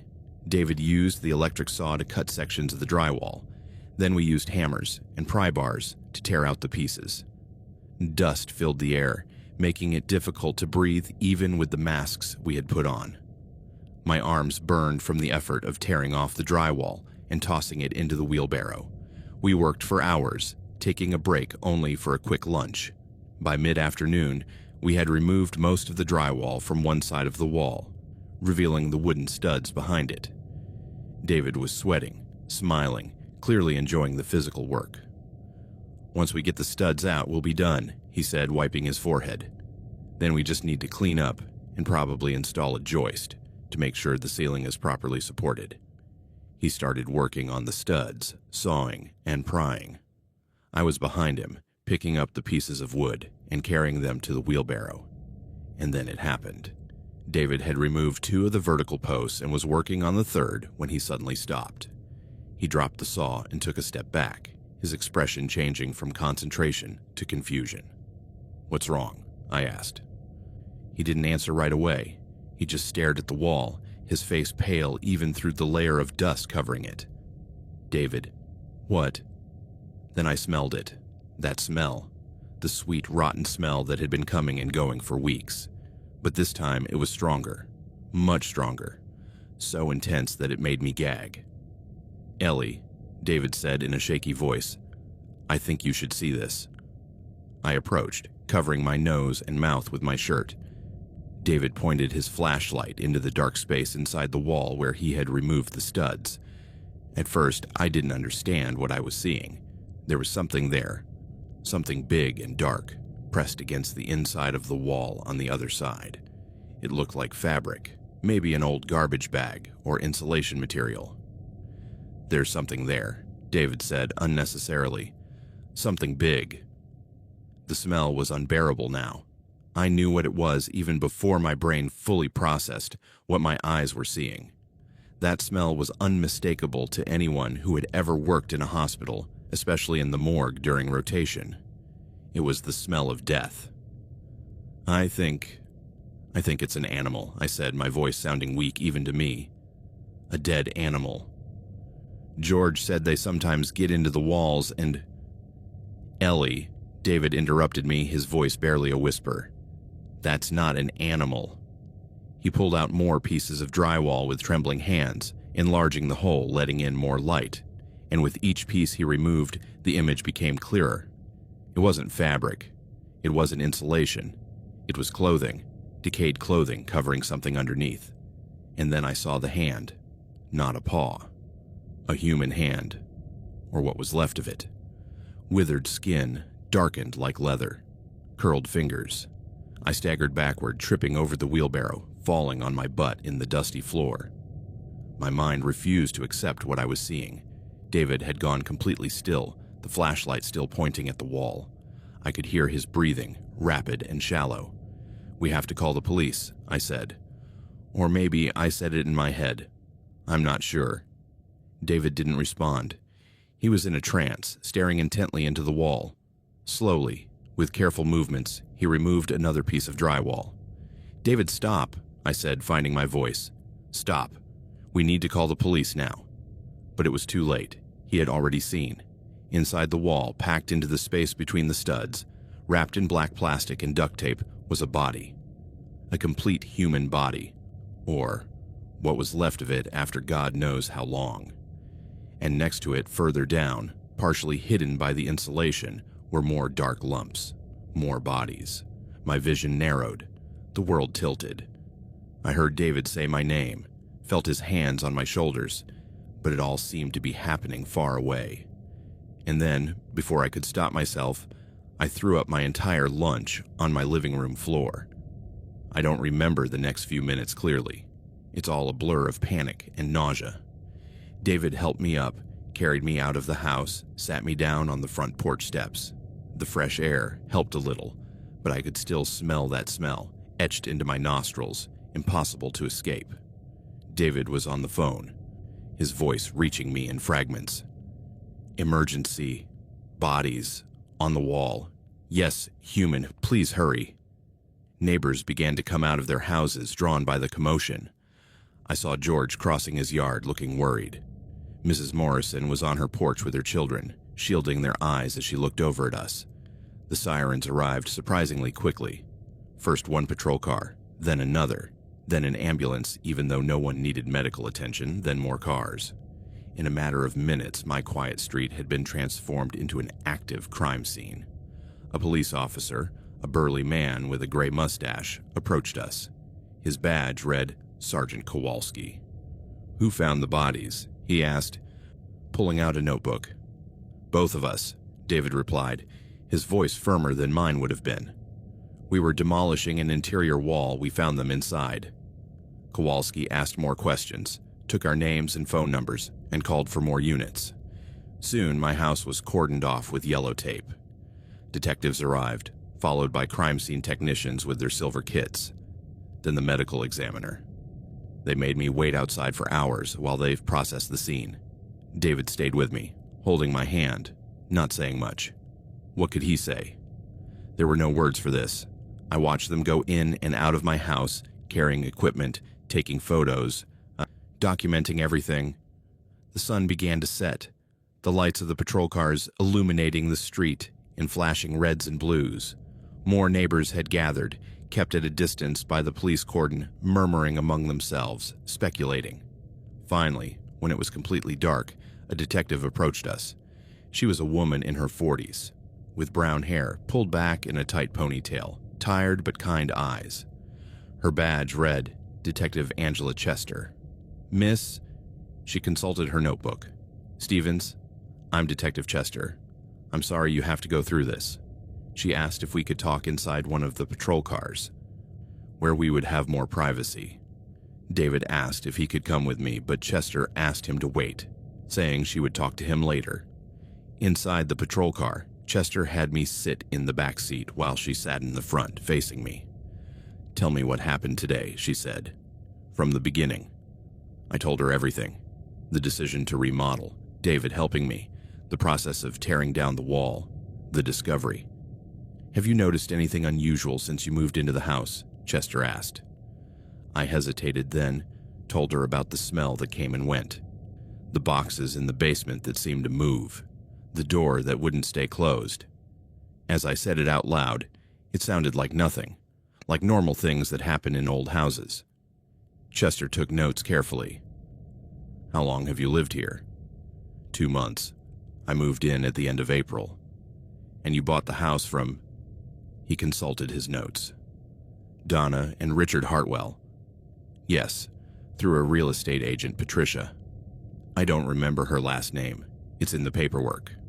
"We'll find it," Chester assured me. "Did you meet the Hartwells personally?" "No, everything was handled through the agent and a lawyer. I never saw them." Chester nodded, writing that down too. "One last question for now. Do you have somewhere you can stay tonight? You won't be able to go back to the house for a while. Probably several days at least, possibly weeks depending on what we find." The reality of the situation hit me like a cold wave. Of course, I couldn't stay in the house. There were bodies in the walls. My house was a crime scene. I can call a friend," I said, my voice breaking. "Or stay in a hotel." "Okay." Chester gave me his card. "I'm going to need you to come to the station tomorrow for a formal statement. For now, get some rest if you can. I know this is traumatic." They finally let me go. David took me to a hotel near the airport, one of those generic places with impersonal but clean rooms. He helped me check in, bought me something to eat from a vending machine that I didn't touch, assured me that everything would be okay, even though we both knew that nothing would ever be the same again. "Do you want me to stay?" he asked at my door. Part of me wanted to say yes. I didn't want to be alone. But another part, a bigger part, needed to process this alone. "I'll be fine," I lied. "I'll call you tomorrow." He kissed me on the forehead and left. I closed the door, showered for 40 minutes, trying to wash the smell of death from my skin and hair, even though it probably only existed in my imagination now, and finally collapsed onto my bed. I didn't sleep that night. Every time I closed my eyes, I saw that withered hand, those crooked fingers, the dark lumps wrapped in plastic. Someone had put those bodies there. Someone had killed them, or at least hidden their bodies, within the walls of my house. My house. The house where I had been living, sleeping, eating for 2 months. How long had they been there? Who were they? Why had they been killed? And the question that terrified me most, who had done it? The next few days were a bureaucratic and emotional nightmare. I gave my formal statement at the police station, answering the same questions over and over again for different detectives. They brought David in to give his own statement. They kept us separate during the process, standard procedure according to Chester. The local news was filled with the story. Macabre discovery in northeast Portland home. 3 bodies found hidden in walls. Unsolved murder mystery rocks quiet neighborhood. My name was not released publicly, but everyone in the neighborhood knew it was my house. I couldn't go back even if they had allowed me to. Reporters camped out on the street taking photos, interviewing neighbors. My phone wouldn't stop ringing. My parents, hysterical, wanted me to come home with them immediately. Friends from work offered places to stay and moral support. Patricia, the real estate agent, asked in a trembling voice if I needed anything. Strangers and journalists posing as acquaintances were looking for a story. I turned it off after the second day. Chester kept me informed as much as he could, which wasn't much since it was an active investigation. He told me they had removed 3 bodies from the wall, 3 different people, all adults, based on the size of the remains. Beyond that, he couldn't tell me anything yet. "We're working on identifying them," he said during one of our phone conversations. "Once we have the identifications, we can start to piece together a timeline, figure out when they disappeared, who last saw them.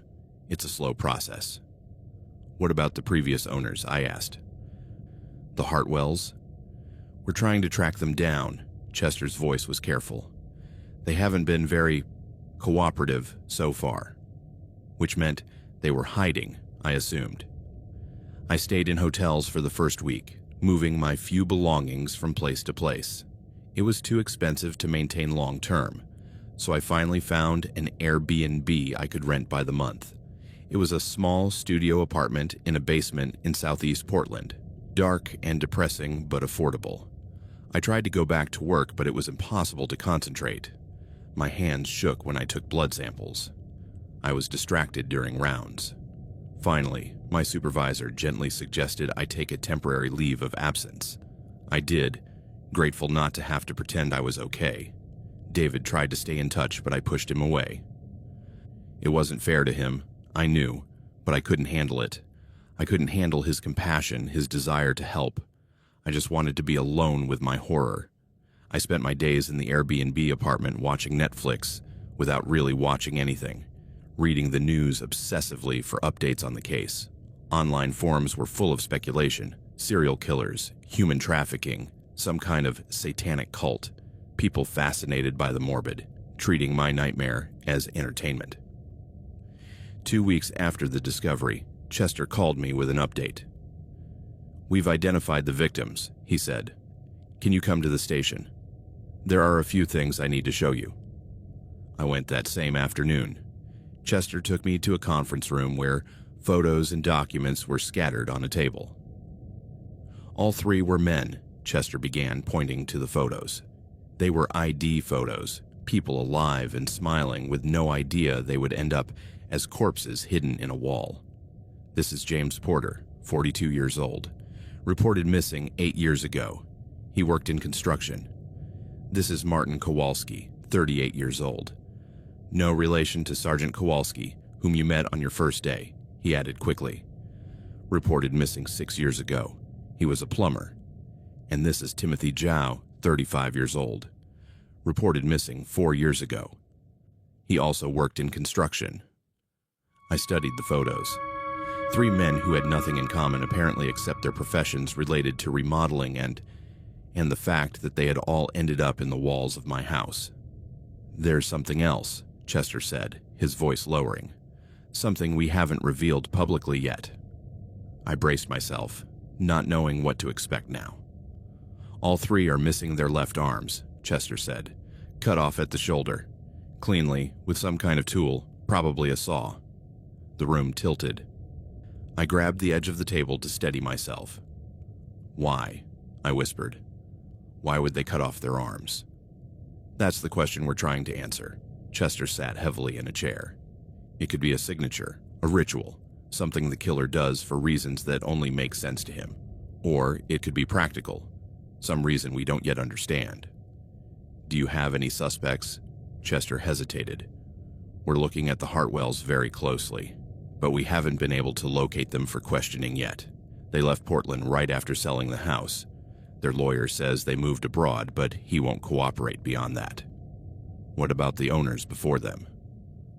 "We're tracking down all the previous owners of the house. It's complicated because the property has changed hands many times in the last 2 decades. But we're working on it." He showed me more photos, police reports from when the men were reported missing. James Porter had disappeared after telling his wife he was going to do a quick remodeling job. Martin Kowalski had gone out on a plumbing call and never returned. Timothy Zhao had responded to an online ad for construction work. A pattern. They had all been lured with the promise of work. "Do you think there are more?" I asked. "More bodies?" "We don't know," Chester admitted. "We've checked the rest of the walls in his house with dogs and scanners, but we haven't found anything else. The basement is being excavated now, just in case. His backyard, too." The idea of them digging in my yard, looking for more human remains, made me sick. "When can I go back?" I asked, though I wasn't sure I ever wanted to go back. "Honestly, I don't know if you should." Chester looked at me sympathetically. "I know it's your house, that you invested everything in it, but it's going to be hard to live there, knowing what happened. And if this becomes a high-profile case, which it looks like it will, the looky-loos and reporters will never leave you alone." He was right, of course. But what was I supposed to do? It was my house. I had spent all my savings on the down payment. I still owed most of the purchase price. I couldn't just walk away and start over. As if reading my mind, Chester said, There are some legal options you could explore. Rescinding the sale based on non-disclosure of material information, for example. Your real estate agent and the sellers could be liable if they knew or should have known about the bodies. Do you think they knew? I can't speculate on that, but his tone suggested he did. I left the station feeling more lost than ever. I drove aimlessly around the city for hours, finally ending up in the parking lot of a park by the river. I sat in my car, watching the sun set over the water, trying to understand how my life had imploded so completely in a matter of days. I had bought my dream home, and it had become my worst nightmare. The following weeks were a blur of police interviews, consultations with lawyers, and relentless media coverage. Chester kept me updated when he could, sharing details he could reveal without compromising the investigation. The excavation of the basement and garden revealed no more bodies, which was a relief, but it also revealed no missing arms, which was disturbing. What had the killer done with them? The detectives traced the history of the house as far back as they could. In the last 25 years, it had had 7 different owners. That was an average of less than 4 years per owner, which was unusual. People normally stayed in their homes longer than that. Many of the previous owners knew nothing about the bodies, Chester told me during one of our conversations. We interviewed them all. Some lived there for years and never touched that wall. Others did minor renovations, but nothing that would reveal the bodies. It's possible that only the Hartwells knew, if anyone after the original perpetrator knew. And before the last 25 years. The house was built in 1958. The original owner lived there until 1995.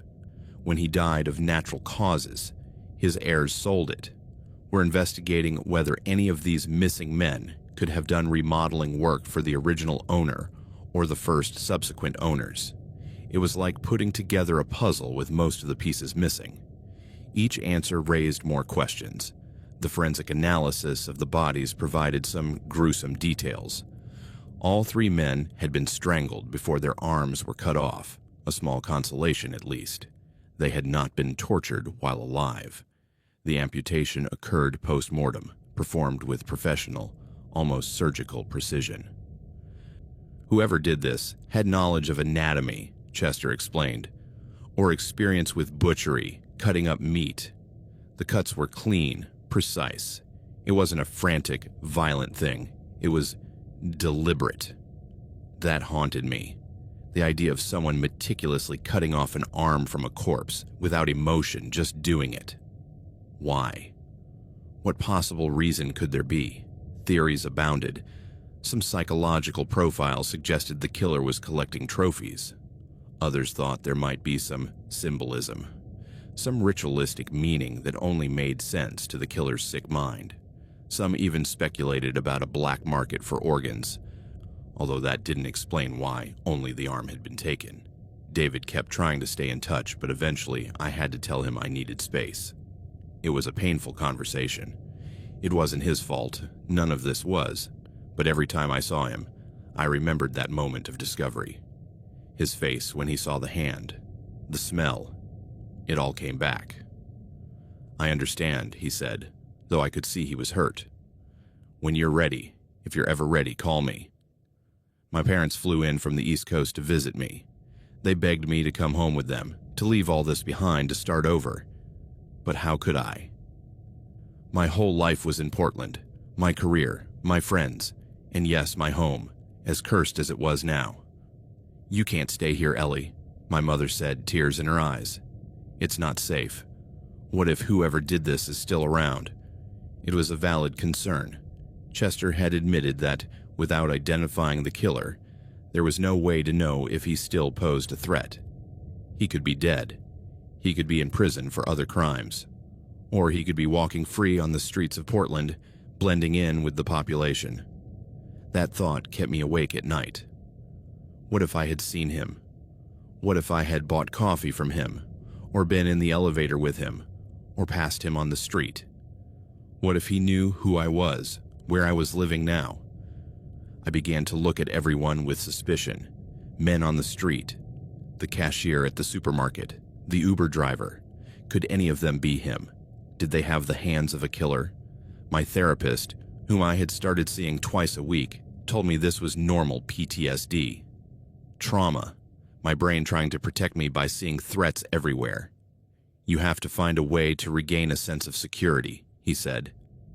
It's not going to happen overnight, but it is possible. I wasn't so sure. A month after the discovery, Chester called me with a significant update. We found the Hartwells, he said. They're in Mexico, in Playa del Carmen. They cooperated with local authorities and agreed to a video interview. And they claim they knew nothing about the bodies. They say they never did any major renovations on the house, never touched that wall, which seems to be true based on the records. They didn't pull any building permits during the time they lived there. Do you believe them? Honestly, I'm not sure, Chester sighed. We have no evidence linking them to the murders. None of the missing men seem to have had any contact with the Hartwells. The timeline doesn't match up perfectly, but something about their behavior bothers me. The fact that they fled the country so quickly, their unwillingness to cooperate. What happens now? We continue to investigate. We're looking at the other previous owners more carefully, and we're reviewing unsolved cases in the area, seeing if there are other missing men who might be connected. The investigation continued, but progress slowed. The leads went cold. Weeks turned into months. I finally made the decision not to return to the house. My lawyer began proceedings to rescind the sale, alleging fraud and non-disclosure. Patricia, the real estate agent, stopped returning my calls. The Hartwells, through their lawyer, denied all responsibility. It would be a long legal battle, my lawyer told me. It could take years. In the meantime, I still technically owned a house I couldn't live in, owing money I couldn't pay.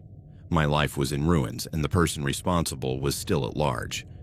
It's 3 a.m. as I write this, lying in bed at my Airbnb, unable to sleep again.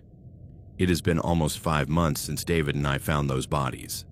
5 months of unanswered questions, of looking over my shoulder, of jumping at every unexpected noise. Last week, Chester called me with what she called a potential breakthrough. They had connected the 3 murders to another case, a man reported missing in 2008, before the Hartwells bought the house. He was an electrician, also lured by a promise of work. His body was never found. We believe there may be more victims, Chester said. We're reviewing all cases of missing men in the Portland area dating back to the mid-90s. Men who worked in trades who may have responded to ads for remodeling jobs. The pattern was clear now. The killer had specifically targeted men who worked in construction and related trades. He lured them with promises of work, probably to the house. And then he did whatever he did to them. Why those men specifically? I asked. We don't know yet. It could be practical. Those men often work alone, take cash jobs with no paperwork, don't always tell people exactly where they're going to be. They're easy victims in that sense. Or there could be some other reason, something psychological that we don't understand yet. The question of the missing arm remained unanswered. Chester told me they had consulted with forensic psychologists, profilers, serial killer experts. No one had a definitive explanation. Some serial killers take trophies, Chester explained. Jewelry, clothing, sometimes body parts. It's a way to relive the murder, to maintain power over the victim even after death. But they usually take small things. Fingers, teeth, locks of hair. A whole arm is unusual. Unusual. What a clinical way to describe something so deeply disturbing. The media coverage had died down a bit, but it hadn't disappeared. My case was still being discussed on true crime podcasts, online forums, TV shows. Some painted me as a tragic victim. Others insinuated that I must have known something, that I must have been involved somehow. The hardest part is the uncertainty. Not knowing who did it. Not knowing if the person is still out there. Not knowing if there are more victims who just haven't been found yet. Chester told me they are considering conducting a more extensive excavation of the property, digging deeper in the garden, checking the crawl space under the house, even looking at neighboring properties if they can get the permits. But that requires resources, budget, justification. And without solid leads to investigate, it's hard to justify the expense. Meanwhile, the house is still there, empty, cordoned off, a monument to evil. Neighbors told me that morbid tourists drive by taking pictures. Some teenagers tried to break in one night, wanting to see where the bodies were found. The police caught them before they could get in. I wonder what will happen to the house eventually. Who would buy a place with that history? Even if I win my legal case, even if I get my money back, what happens to the property? Will it just sit there, decaying, a ruin haunted not by ghosts but by the memory of human evil? I continue to see my therapist. I continue to take the medication she prescribed for anxiety and insomnia. I continue to try to rebuild my life, but it's like trying to put a broken window back together. You can glue the pieces back together, but the cracks are always there. I finally went back to work, though not at the same hospital. I transferred to a different hospital on the other side of town where no one knows me, where I can be anonymous. It's a relief not to have to explain, not to have to see the pity in people's eyes when they realize who I am. David and I talk occasionally. He's cordial, friendly, but the ease we had before is gone. How could it not be? We shared the most traumatic moment of my life. That's not something you can easily get over. Sometimes I wonder what would have happened if I had chosen a different landlord, if I had waited another month, searched a little longer, if I had paid attention to all those little warning signs. The price that was too good to be true, the landlords who never showed up in person, George's comments about multiple owners, the smell that came and went. But then I realized that if it hadn't been me, it would have been someone else. Those men would have remained there, rotting in the dark, forgotten. At least now their families have answers. At least now they have some closure, even if it is the most terrible closure imaginable. Chester told me the families want to meet me. James Porter's parents, Martin Kowalski's ex-wife, Timothy Zhao's sister. They all want to thank the person who finally found their loved ones, who gave them the chance to finally mourn properly, to lay their family members to rest. I don't know if I'm ready for that. I don't know if I'll ever be ready. It's strange how trauma changes you in ways you don't expect. The big obvious things, of course. The nightmares, the panic attacks, the hypervigilance, but also the little things.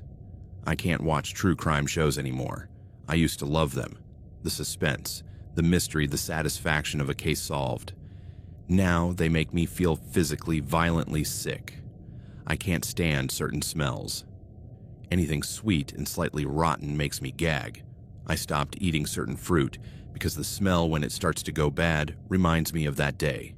I can't sleep in total darkness. I keep lights on all night. The electric bill is ridiculous, but the cost of not doing so is higher. I've stopped making long-term plans. I used to have goals, dreams. I wanted to advance my career, maybe eventually go back to school to become a nurse practitioner. I wanted to travel, see Europe. I wanted to find a good man, maybe get married, possibly have children. Now I just focus on surviving each day. That's all I can handle. My parents keep pushing for me to come home to them. My mom calls every other day, her voice heavy with worry. My dad sends me job listings at hospitals near where they live. They say Portland holds too many bad memories, that I need a fresh start somewhere without that shadow. Maybe they're right. They're probably right. But leaving feels like giving up, like letting this completely defeat me. And I don't want to give that to whoever did this. The investigation continues, though more slowly now. Chester calls me every few weeks with minor updates. They've interviewed dozens of people, pursued hundreds of leads, but without a solid suspect, without physical evidence pointing to a specific person, they're stuck. They've looked at every previous owner of the house. They've looked at contractors who worked on neighboring properties during the relevant time periods. They've looked at people with histories of violence, people with knowledge of construction and anatomy. Nothing. The person who did this is either extremely careful or extremely lucky, or both. Last month, I received something unexpected in the mail. A letter, handwritten, with no return address. I almost threw it away unopened, assuming it was from some lunatic or reporter. But something made me open it. Inside, in careful slanted handwriting, it read, "Dear Ellie, we don't know each other, but I wanted to write to say thank you. My brother was Timothy Zhao. For 3 years, we didn't know what had happened to him. Not knowing was torture, imagining all the possible horrors. When the police called us, when they told us they had found him, it was the worst and best day of my life. Worst, because it meant that all our hopes were false, that he would never come back. Best, because we finally knew. We could stop searching, stop waiting. I know this has been terrible for you. I can't imagine living with that discovery, with that knowledge. But I want you to know that what you found, even though you didn't want to, brought peace to 3 families. It gave answers to people who had been searching for them for years. I don't know if that helps or makes things worse for you, but I wanted you to know, with gratitude and compassion, Lily Zhao." I cried when I read that letter. I cried like I hadn't cried since the day of the discovery. Not pretty, quiet tears, but ugly sobs that shook my whole body.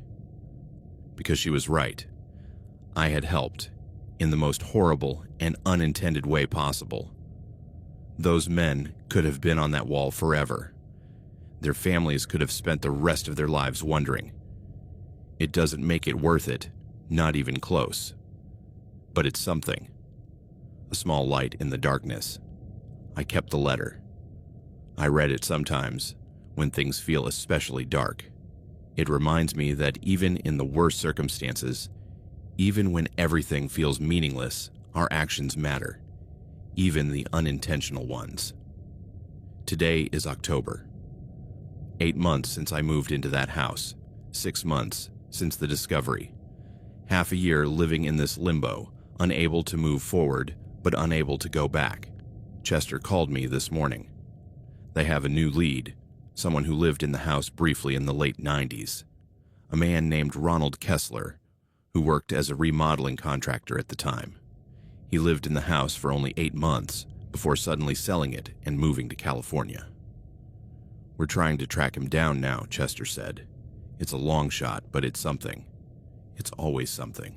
There's always another long lead to pursue, another possibility to investigate. I wonder if it will ever lead to anything, or if this case will join the files of unsolved cases, another mystery without a solution. The legal case over the house is moving forward too, slow as molasses. My lawyer is optimistic that I will eventually win, that I will get my money back. But even if I do, then what? Money won't buy my innocence back. It won't erase the memory of what I saw.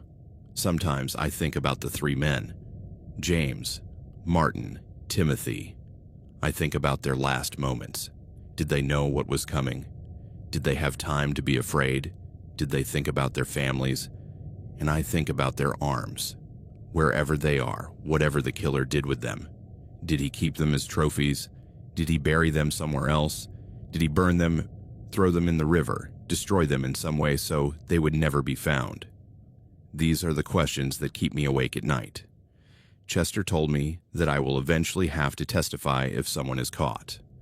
I will have to relive that day in court, in front of jurors and judges and the defendant. I'll have to describe what I saw, what I smelled, how I felt. I'm not sure I can do it, but I guess I have no choice. I'm still living in the Airbnb. The owner, a nice guy named Marcus, has been flexible with my monthly renewals. I think he knows who I am, why I'm here, though he never mentions it. He's kind that way. The studio feels more like home now than it did at first, though home is a relative term. I've added some plants, some photos on the walls, a soft blanket on the couch, little touches that make the space feel less transient, but it's temporary. Everything feels temporary now. I'm waiting for the next shoe to drop, the next call from Chester with bad news or new questions, living in suspense. My parents are coming to visit me again next month for Thanksgiving. My mom is already planning what to cook, what she'll need to buy. She's trying to create normalcy, tradition, when nothing feels normal anymore. But I appreciate the effort. I appreciate that they haven't given up on me, that they keep trying, that they still believe I can have a life after this. Some days, even I believe it. Some days, I can imagine a future where this is just a horrible thing that happened to me, not the thing that defines me. Where I can talk about it without shaking, think about it without feeling nauseous. Other days, I can't imagine that at all. I'm writing this story not as therapy, though I suppose it has elements of that. I'm writing it because someone has to document what happened. News articles give the basic facts, but they don't really capture what it was, what it is to live through this. I write it for the next people who find something horrible in their homes, so they know they are not alone, that it is possible to survive through this, even when it doesn't feel like it.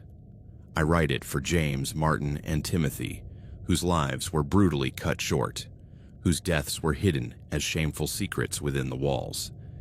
And I write it for myself, to process, to understand, to try to make sense of something that defies sense. The investigation continues. I am summoned every few weeks to give more statements, answer more questions, look at more photos of potential suspects. Each time I hope it will be the last, that they will finally have answers. Each time I leave without them. Chester assured me that they are committed to solving this, that they will not let it become a cold case, that the families deserve justice, the victims deserve justice, and I deserve peace, even though that seems the least likely thing of all. In my worst moments, I think about how easily it could have been different. If I had hired a professional for the renovation instead of doing it with David, if I had decided not to open that wall at all, if I had bought a different house, in a different neighborhood, in a different city. But those are useless thoughts. I can't change what happened. I can only decide how to live with it. So I live in my Airbnb. I go to work. I go to therapy. I take my medication. I talk to my parents. I read Lily Zhao's letter when I need to remember why it matters. And I wait. I wait for the day when the police call with the news that they've caught someone. I wait for the day when the legal case is finally resolved. I wait for the day when I can think about this without feeling like I'm drowning. Most of all, I wait for the day when I can close this chapter and start writing a new one. One where I'm not the woman who found the bodies in the walls. One where I'm just Ellie again. I don't know if that day will come, but I have to believe it's possible, because without that belief, without that hope, I don't know how to move forward. So here I am, living in an Airbnb, working my shifts, answering calls from the police, going to therapy, surviving. It's not the life I planned. It's not the life I wanted, but it's the life I have. And for now, today, that has to be enough. Chester's call came 3 days ago. I still can't fully process it. They found Ronald Kessler. He died in 2015 of a heart attack in San Diego. He can't be questioned. He can't be tried. He can't provide answers. But they found something in his old house when they went to search for records. A small locked storage unit in the garage, one his widow had never opened, filled with his old tools and building materials. And in the back, in an old cooler, they found something. Chester hasn't given me any specific details yet. She said they would have to formally identify them, verify them against dental records and DNA. But she believes she's pretty sure that they are the arms. The 3 missing arms preserved in some macabre way, kept as trophies all these years. I don't know how to feel about this. Relief that the case is probably solved, that it was someone who is now dead, who can't hurt anyone else. Horror at the confirmation of how sick this person was, the level of depravity.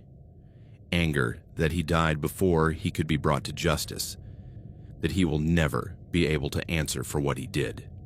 But more than anything, I hope this means closure. For the families. For me. for this long, horrible nightmare.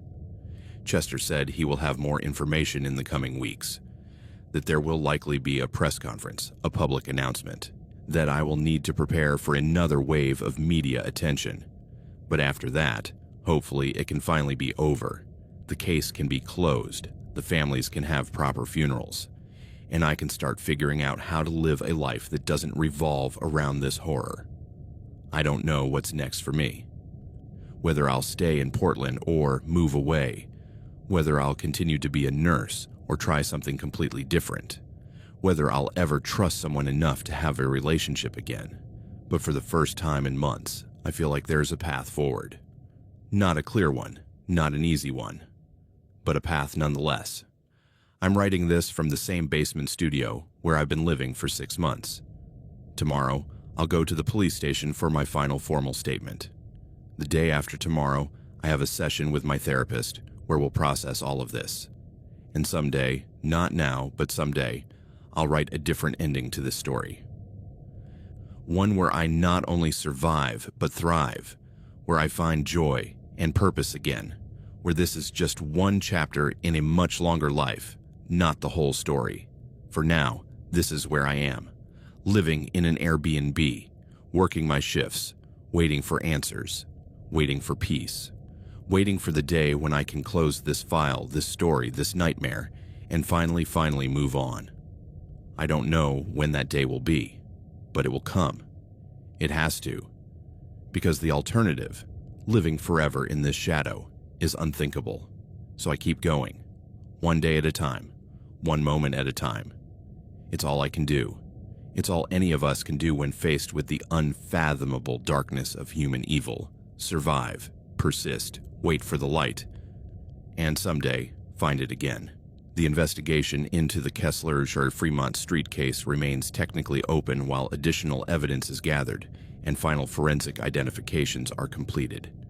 Anyone with information about Ronald Kessler, his time in Portland in the 1990s and 2000s, or possible additional victims, is urged to contact the Portland Police Bureau. Ellie Stevens continues to live in the Portland area, rebuilding her life one day at a time.